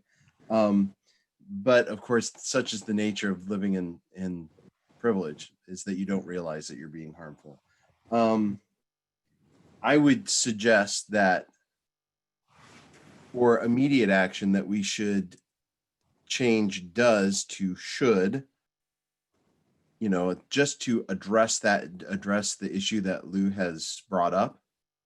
But I think that that's really just a Band-Aid for the, you know, that really that we should probably think about a more engaged process. I'm thinking about engaging our staff. I'm thinking about engaging our students and other members of the community and taking another look at these goals. And that's a big project. That's not something we're going to do this year, but thinking about next year, really opening this up again. And I don't think we're going to throw away these ideas. I'm not advocating to, you know, get rid of student achievement or equitable systems. And that's another topic that I'd like to talk about. We had long conversations about equity, how we were going to include equity into these goals. We talked about equity as a cross-cutting factor in all the work that the district does. But it was actually Ed Junkins that coined the term equitable systems, and that it is part of what we do, how this district operates. It's part of our function. And what I find very exciting is that it's actually transforming. It's not really equitable systems anymore. It's anti-racist systems. So we're the process of deconstructing dominant culture systems and reconstructing them in an anti-racist form is what this goal is all about. And that was the original intent of it. And so I think that we need to have that conversation. I think this speaks to the point that Therese brought up, that we have an obligation to communicate to the community what was intended here. And clearly, I mean, the deep thinking that went into these is not reflected in these words. So I think we need to develop documents to scaffold this one. Thank you. So Back to you, Lou. Sorry, go ahead. All my suggestions. Thank you, Vince. Back to you, Lou. Yeah, I would say that it wasn't so much the equitable systems that was standing out or the strategies. Actually, it was more. Actually, one of the strategies was standing out that that's what I forgot to mention, and I wrote down so I wouldn't forget again. It was more the actual wording itself. And so it's just too, you know, as I already mentioned, and I won't go on about that again. But I guess my other part was, like, if we're really going to be committed to this as a district and as a board, like, we really need to commit to it. So when stuff's coming up from the community, that people's voices don't get shut down by people who have privileged identities. And not saying from the board necessarily, but also from the board sometimes, but also from like other community voices coming in and overshadowing those voices. But with the recruiting and retaining of racially and culturally diverse staff, I don't know what the demographics are of all the schools, but it seems heavily weighted to the ELI schools and a very specific type of diversity too in those schools. And so I'm hoping that when we're talking about recruiting and retaining racially and culturally diverse staff, that it hits all the schools. And like I said, I don't have the demographics, but it's something I've been noticing increasingly, and I do have some curiosity about on where those staff are landing and where they're leaving from too, because we see when staff are leaving in our reports. And so I think that's telling as well. So Lou, just to give you some background on the language, it derives from the district's definition of equity. It's in policy. Yeah. Well, thank you, Lou. I want to really reflect on this conversation and appreciate and thank you for really bringing this up. And as board members mentioned, bringing the lens of how this impacts our community and parents. That's very important, and it's been insightful and great learning for me. And I want to just echo calling out that strategy from my learning. Recently, I learned that that Glen Benton, Lincoln County area, which probably 13 school districts, for the Black teachers and educators representation, it's much less than the Black community in the county. So, and also in the state in Oregon and in the nation. So our school districts really need to look deeper into the representation of our community in our schools and teachers. So this is a really important strategy, and I really appreciate the reflection on this goal, and we should really revisit it and bring this voice and this important issue. Any other points? And let me see the hands risen. Any other points that hasn't been discussed, or you want to discuss something that we have discussed? Sammy, can you hear me? Yes, Jay, go ahead.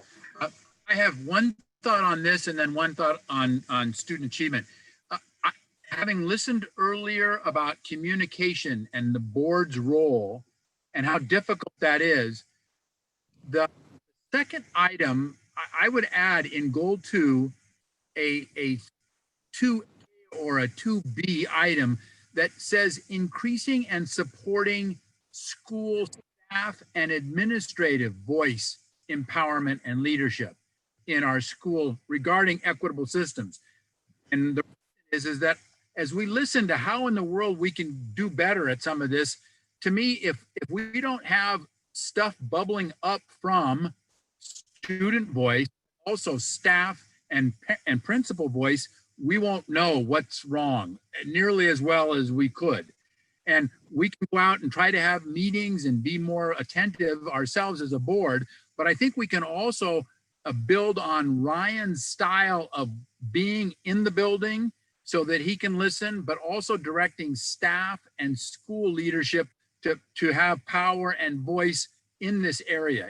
They're the ones that are going to come up with the problem and some solutions much better than us trying to, attend, well, do our best. But I think a specific reference to their role, staff and school leadership. Ryan works hard with them, but I think we need to name that strategy and say, Ryan, please help carry that out. That would be one comment I would make about equitable. And then I'll finish.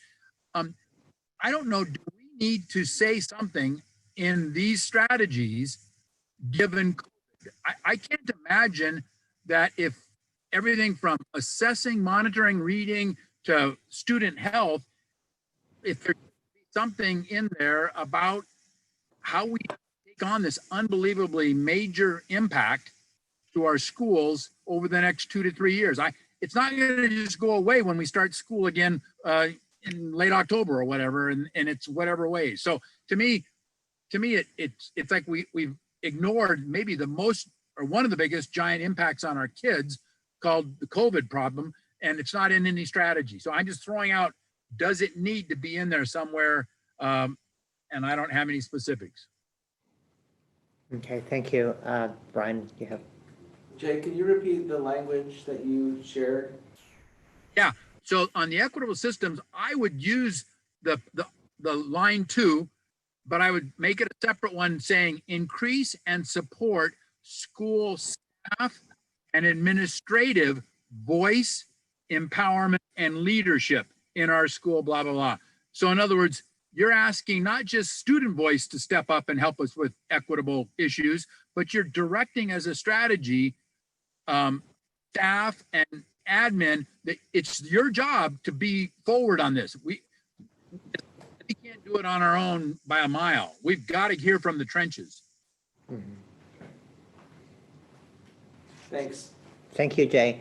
And the second item you mentioned, just to summarize it, it's related to being able to capture the impact of COVID within the health and wellness goal. Is that correct? Yes, and student achievement goal. I can't imagine that we shouldn't be talking some sort of strategy. Maybe our strategies are so vanilla and all encompassing that they work for no matter where we are at whatever setting. But I find that this feels like too big of a problem for us that we can ignore it and not even see it in our board goals for the next 2 years. Thank you, Jay. So with that, any questions or comments regarding the 2 points Jay mentioned?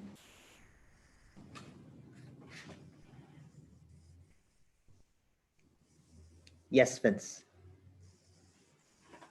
I'm wondering if we need to add to Jay's point about COVID is adding a 6th goal that's temporary for the duration, and because COVID impacts all systems within the school, it actually impacts all of these things, all these goal areas. So I'm wondering if there's a goal that we can state around the impact of the pandemic, and then the top strategies that would be in there.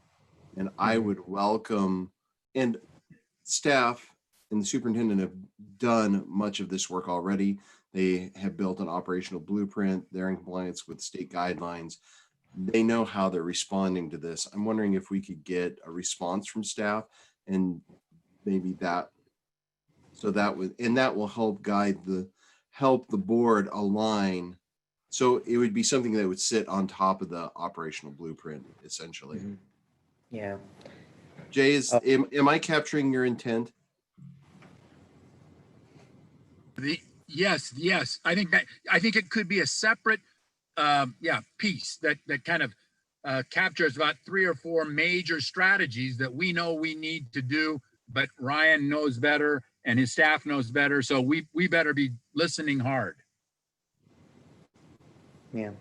So then to come back at a future time with that laid out. Okay. Yeah, and I would add a question. I really like this, and I have a question for Ryan and staff. The way I visualize those goals is like 5 North Stars for us that we set 2 years ago, 3 years ago. And we want to reach to these North Stars as close as possible in a few years. Did COVID help us, or is the pandemic letting us know that there is a 6th star or some wording for those 5 stars that needs to be elaborated? Then we need to state in the document. Or is it that the way that you're steering the ship through the storm of 1, 2, 3 years of COVID, the pandemic, the way that you will operationalize and you will work toward reaching those 5 stars has changed, but the goals remain the same? That would be a question for me to really evaluate. How are we going to incorporate a possible 6th goal or refinements of those goals, or maybe something that goes into the blueprints? And that's my personal thinking to reflect on this discussion that Jay and Vince added. I don't know if that makes sense. Yeah, I don't know that. I think we probably need to have some time to think through what the goal and strategies would be and how those relate. I don't necessarily see that as a 6th North Star as much as a condition that is currently impacting our movement towards those towards the North Star, right? And so I think for me, it's important to recognize the condition because of the length of time that it will be with us. So that's my initial response to that. Yeah. And so what I just sort of in summary, what I've heard is that there's a couple of changes that we want to have happen immediately. And the 2 that would happen immediately that I wrote down are the addition of gender identity and gender expression would be 1. And the second would be changing the language from does not to should not. So does to should. And then to come back with information around around a goal and strategies related to COVID. And also goal 2, strategy 2, adding a 3rd strategy for staff and admin voice. And so I haven't heard consensus on that piece necessarily. Mhm. So that's the one that I left. I think it's still sort of hanging. I heard Jay say, make the recommendation for including that. I haven't necessarily heard that as the same sort of support that I heard around the addition of COVID. Okay, so would we like to have maybe a thumbs up or in between for further discussion or thumbs down? Vince, go ahead. I'd like to hear the superintendent react to that because I mean, the strategies, when they were developed, they were done in collaboration with staff. And so those are, while the goals really sit roundly in the space of the board, strategies are in that borderland between the board and staff. So Ryan, I'd really love to hear your thoughts about that as a strategy. So one of the things that I have noticed over the last probably 6 months has been the increased passion and desire from staff to focus on work around racial equity in a way that I haven't historically.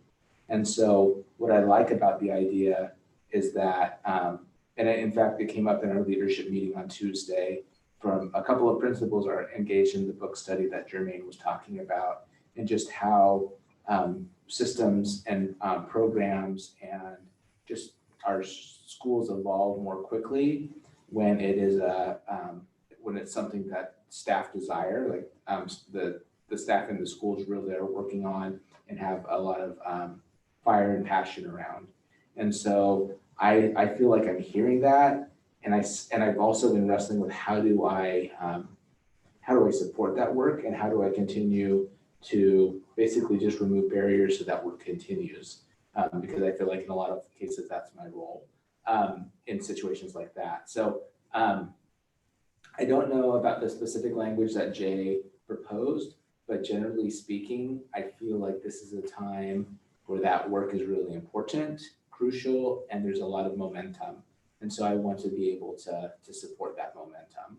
And if it comes through voice from staff and students around equity to district leadership and the board, I think that that's happening. And I think so generally speaking, I think that's an important piece for us to consider. Okay. Does that answer your question, Vince? Yeah, it sure does. No, that was exactly what I wanted to hear. And I mean, for me, I feel that it moves the board into a more collaborative posture with staff, and that's always a good thing. The board should be a student of staff. They are the experts. And so every opportunity we have to learn from our staff, particularly around the issue of equity, they have done so much good work and they're out ahead of us. So I agree. So I would very much like to see a suggested language to come back from staff on that as a strategy. Right. Thank you. Any other board members want to comment on that? All right, so I think I have what I need related to your board goals. Wonderful, thank you. And we spent a really good amount of time on this, but I think it was well spent. So thank you all for this really great discussion. We're moving to the next point on the agenda, resolution 200901, Indigenous Peoples Day. There is no action required. This is the first read. This resolution is introduced, and I would like to give Lou an opportunity to speak about the resolution before we enter to further discussion. Thanks, Sammy. And yeah, I just wanted to briefly say about this resolution, because I'm sure you all have had a chance to read it in the cover sheet, is just to reemphasize the purpose behind it. There's a couple main things with it. One is to help align the direction of the city and the state in regards to Indigenous Peoples Day with efforts of the local schools. It's something that the city of Corvallis has added in their proclamation since the first one was signed. And so it's a great time to start listening to that call, and that was in 2015. And the other part of this that I wanted to point out was that it's an ask to start this year and move it forward annually. That way it's not something that's signed every year. And I kind of wanted to explain this and the reasoning behind this before we entered in a conversation. When they're signed every year, it's a reminder about it every year for communities. But there's also part of that is that it could not be signed every year. So it's always this, is it going to be signed? Is it not going to be signed? And I would rather us think about it as something that the district would like to continue to do and not have to sign every year into existence. And that feels like a different type of statement and commitment that we see done annually. And so it's, when you sign it once a year, it's temporary. Like, we'll do it this year for you. We'll do it again for you next year. And so it's like the annual signings for it are good reminders, like I said, but they also have a different type of impact for the people who they are represented by Indigenous Peoples Day proclamations in particular. And honestly, being somebody that does identify from an Indigenous populations, more than one in my backgrounds, the thought of it being something temporary and something that's like almost gifted every year sends a certain type of message as well. And so I think that having something in place that lets the community, lets the local Indigenous community as well as beyond know that it's something that the district is committed to annually would be really powerful. And it's something unique. Most of the other ones you see are done annually. And so that's a big difference, I think, in this one as well. The points in there are pretty informative, just basically an outline of how long this ask has been happening nationally and how long it's been around locally for some context, and also some context about who the land we're on as well. And so I'll leave it with that so we can have discussion, and thanks. Thank you, Lou, and I appreciate you working on it and the engagement of several board members supporting this effort. So I would like to ask any board members who wants to speak about it or discuss this resolution. And I do have Vince's hand up.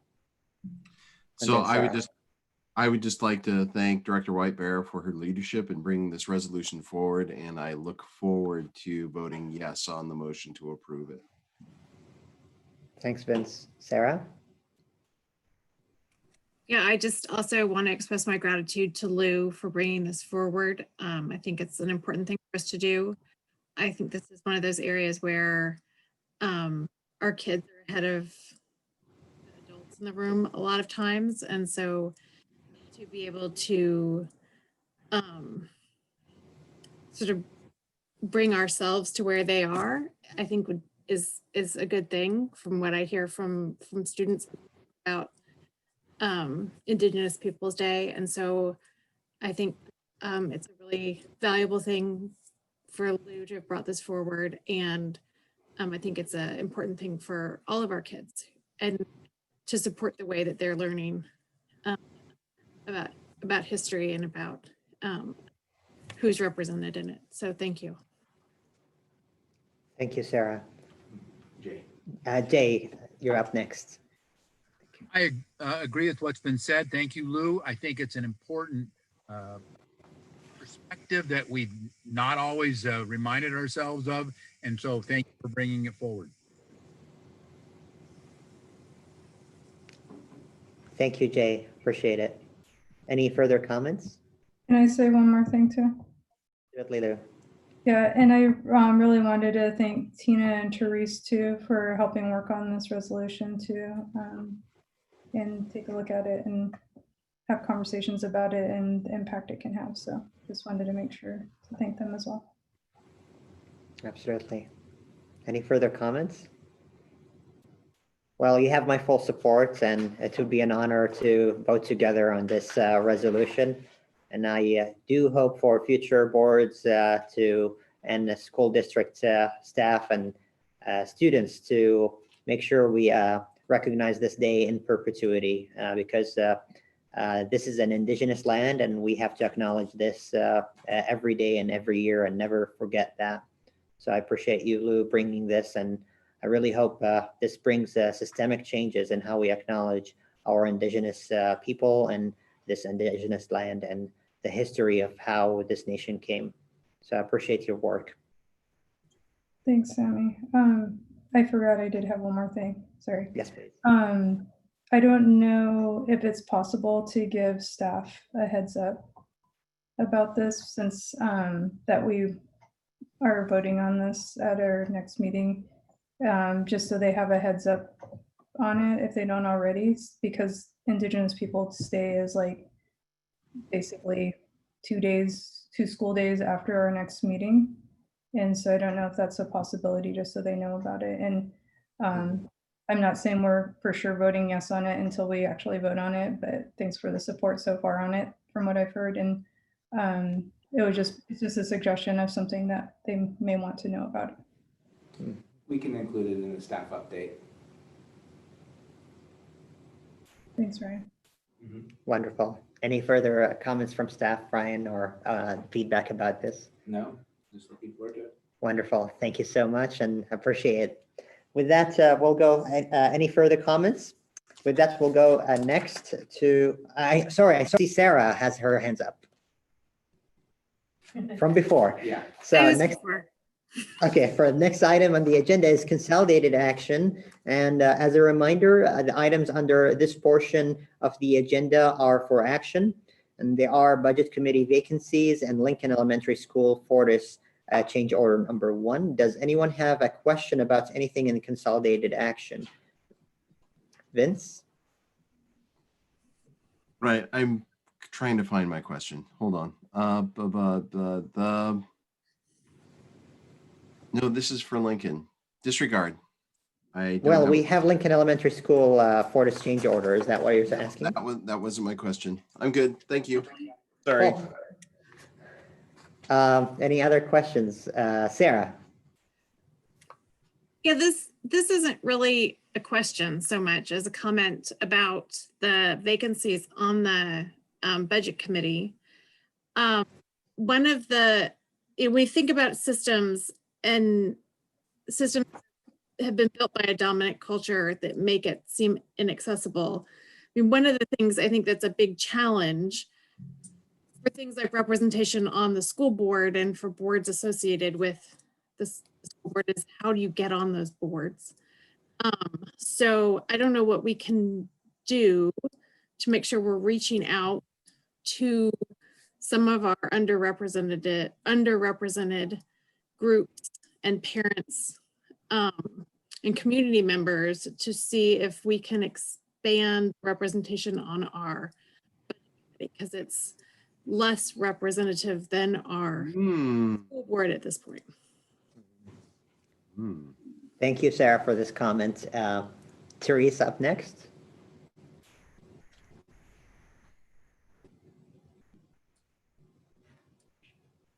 Therese, do you have a comment? And I cannot hear you.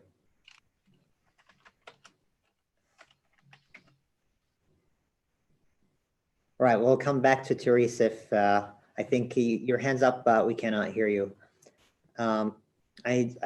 While we're waiting on that, I want to just echo Sarah's comments and appreciate it because personally, I was one of those who joined the school district system through the budget committee. And one of my questions, I remember I asked a question and I got a response, this is not a budget question. So I was like, okay, let's run for the school board and ask that question.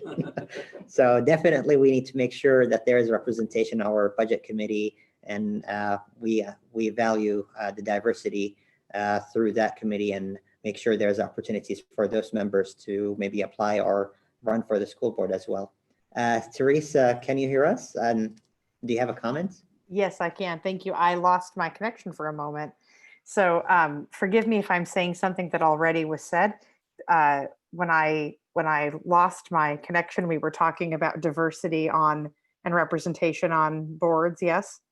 Yeah, we're still on it. Are we still there? Okay, good. All right. I wanted to comment and circle back to an earlier idea around processes and equity, because I kind of want to link that to this comment here in saying that I think it's great for us to say that we want to have more diversity and make sure that we are deliberate in reaching out to and including members of our community who may not traditionally find themselves in these positions. My concern with that statement is that our process doesn't really allow for the varying circumstances of life that may be true for members that are not already sitting on these boards. Our meeting times, the manner in which we disseminate information that needs to be reviewed. Prior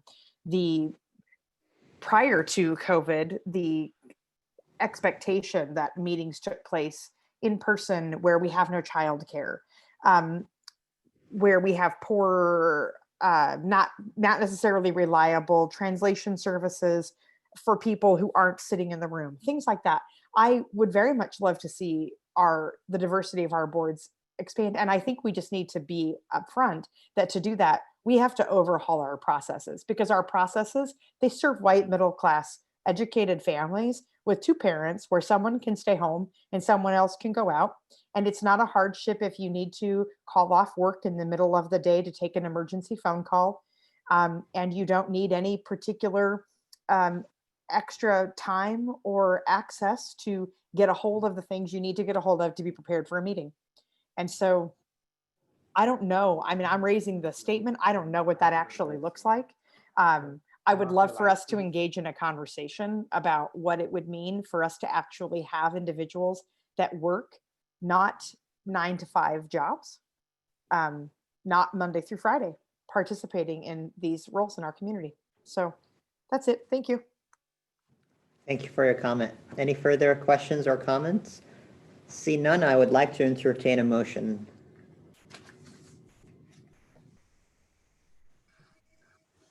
Is there any motion? I move to approve consolidated action. Do I hear a second? This is Jay. I second it. All right, it's been moved by Vince and second by Jay to approve consolidated action. Is there any further discussion on this motion? See none, we'll take a roll call vote. Therese, how do you vote? Aye. Jay? Aye. Tina? Aye. Lou? Aye. Sarah? Aye. Vince?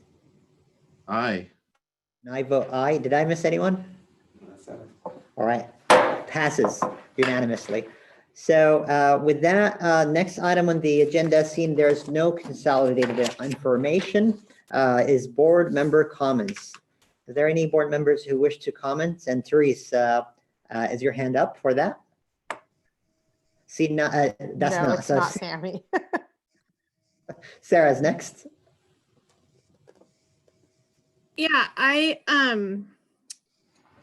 was thinking about what we were going to be talking about today, and even further as we had our discussion this evening. I've been thinking a lot about an interview. It was a discussion I heard. The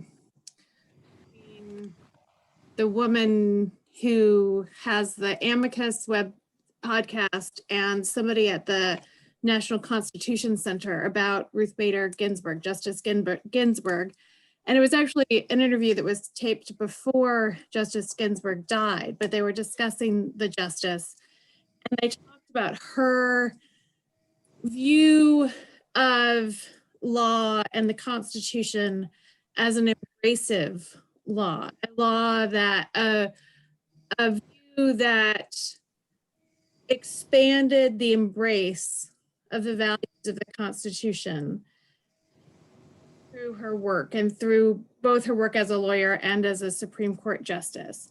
And I ended up writing down that word. I've got it scrawled on a piece of paper on my desk, embracive, because I felt like it's an important thing for us to think about as you develop policies and goals and think about what it means to increase representation.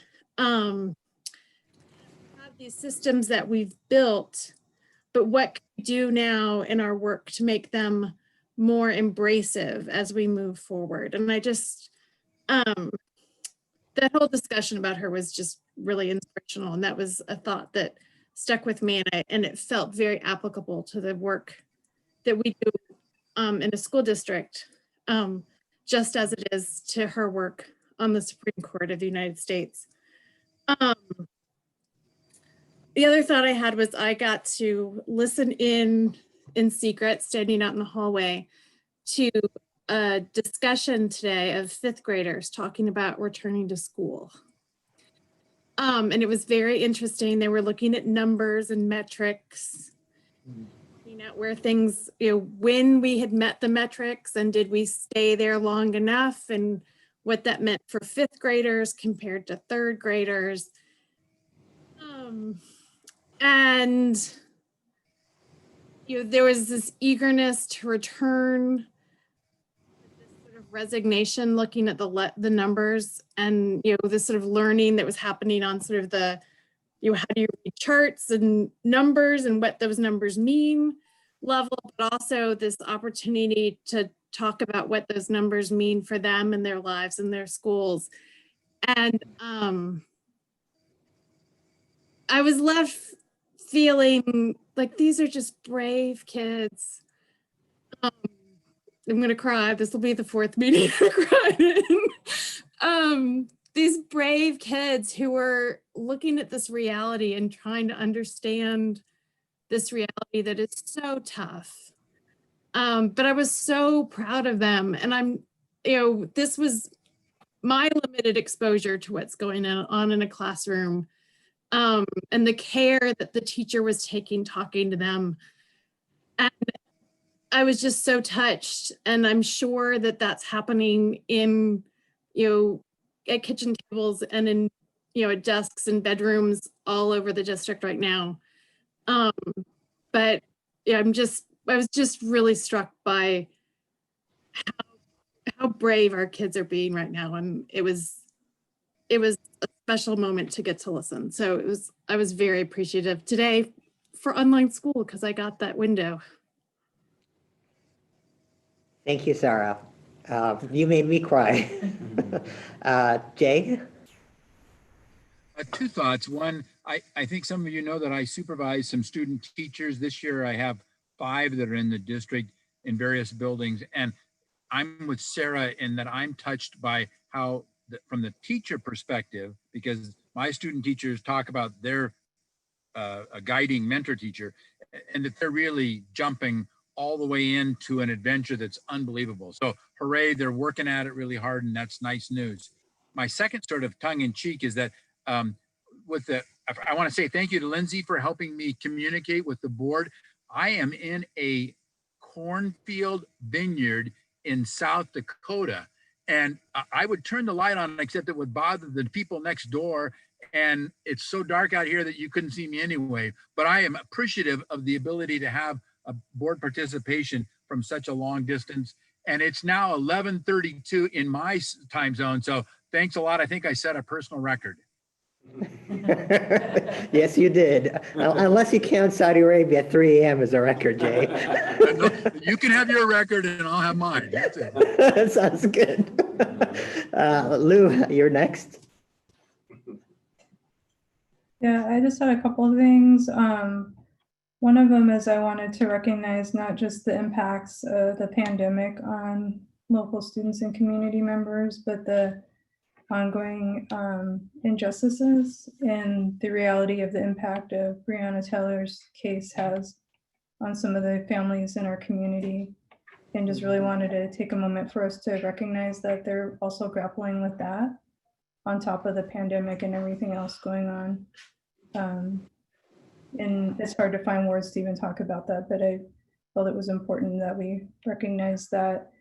And the other 2, one of them is just to say happy National Hispanic and Latinx Heritage Month, which started last week. And if you don't know why it's in the middle of September, I encourage people to learn more because I really want people to look it up. I don't want to tell them. So happy National Hispanic Heritage Month, Latinx Heritage Month, as some folk like to refer to it, to everyone.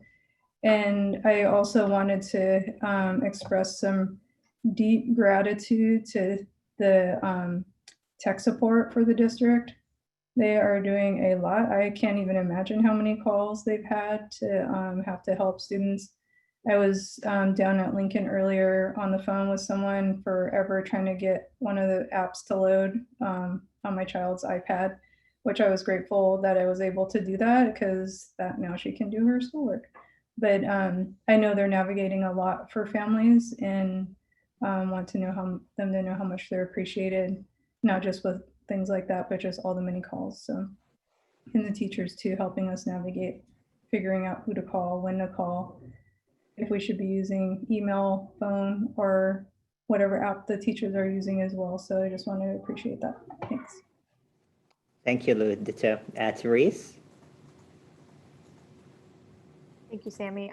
I wanted to just say that I've been able to attend 2 Zoom PTA meetings, and to be able to check in with Wilson and Franklin and just catch up on how things are going in their communities. It was great to get to hear from families, and to hear them thinking about and brainstorming how in their communities they can best serve the families that are part of their communities. And one of the things that came out of actually both PTA meetings was questions about, within the group, discussions and questions about whether or not every opportunity to make the free and reduced lunch program accessible to families who do not have transportation to get to the sites has been explored by the district. I said, that's a fantastic question. I don't really know the answer to that. I certainly would love to bring that back to the district and say, have we explored all possibilities of leveraging volunteers or potentially allocating some staff time to make those meal programs usable for families for whom getting to and from the pickup and drop off points may not work or be feasible. So I'm not really looking for a response from the district tonight. It's a question I'm putting out there for you, something that would be great to hear back on. And just to know that at least at those 2 communities, if an opportunity presents itself for volunteers or staff to assist in some way, you have support from those communities to step in and help fill that gap. And I would hazard a guess that if you can get it from Franklin and Wilson, you could probably get it from some other schools as well. So that's just what I wanted to pass on. And it was great to hear just the differences in the way that kids are navigating Zoom, hearing some suggestions. So it was just, there were lively conversations, and I'm grateful to get to participate in them. Thanks for that. I will share some more information about that in the future. But just as we have gotten some questions that have come through. One had been about Adair and maintaining a site. There has been a site ran at Santiam Christian, so we've been able to work that out to maintain that as an option for Adair. And then we've had some questions about food options and choice. We have a lot of families who are pre-ordering meals, which has been really successful. And some of the meal needs and requests, like a vegan request and some of those things. Sharon has been able to work through those questions that have come up with those families. So food service has been really adaptable and really working hard to continue to serve meals to our kids. So I can't answer that one specifically for you tonight, Therese, but it did bring up a number of examples that I've heard sort of day in and day out that they've been working through to make sure our kids are fed. So so thank you for that piece and that question to come back to. Thanks, Ryan. Tina, you're up next. I had an opportunity to kind of listen into my kiddos' Zoom meetings with a couple of classes this last week and a half, and I just wanted to say that I have a profound appreciation for the district, the teachers, the staff, administration, because I always talk about how kiddos can't receive an education when they're not being taken care of. And the district and the staff and the teachers have really gone out of their way to provide care for their social and emotional well-being, and that is crucial right now when kids are struggling trying to partake in this online schooling, which is new to everybody. And so I just wanted to say I'm super grateful and thank you to everyone.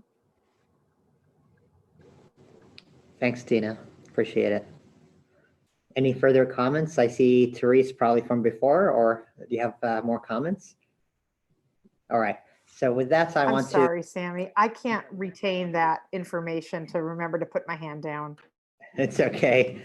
It's overwhelming, and working with Zoom is really challenging. And with that, I want to thank board members for being engaged in the community and communicating with the community and bringing in parents and community voice. I want to share a comment to everybody. I know you're scared, you're anxious, and that's where we are right now. I have cautious optimism that our district is doing its best. The inequities are already exacerbated, as Lou mentioned, and what's going on in the nation and is making things harder and more challenging, the future uncertain. But I know that we have the best people I can imagine to let us ride through the storm and make the best out of it. Care of our students and children. I don't know what we will call this generation that's in the schools, but we will call it something positive. They are going to be pioneering, trailblazing their own education and the support that they need so they can make the best of the community and our country and world. I know that because those challenges are hurting us and are going to hurt us more, but we will be stronger and we will be more resilient. And our eyes are already open wider and wider than ever before in terms of the status quo. We can't return to it. The status quo in the future will be more equitable, more just, and it will never happen unless we work toward it. So with that, I want to really thank Ryan and your staff and the equity team and SAFE and board members for working toward that vision, a better future for our community and our schools. Thank you. Any further comments or anything for the good of the order? See none, I would like to wish you all a happy, wonderful night. And Jay, I envy you for the view of the stars from where you are. So you all have a good night and we are adjourned.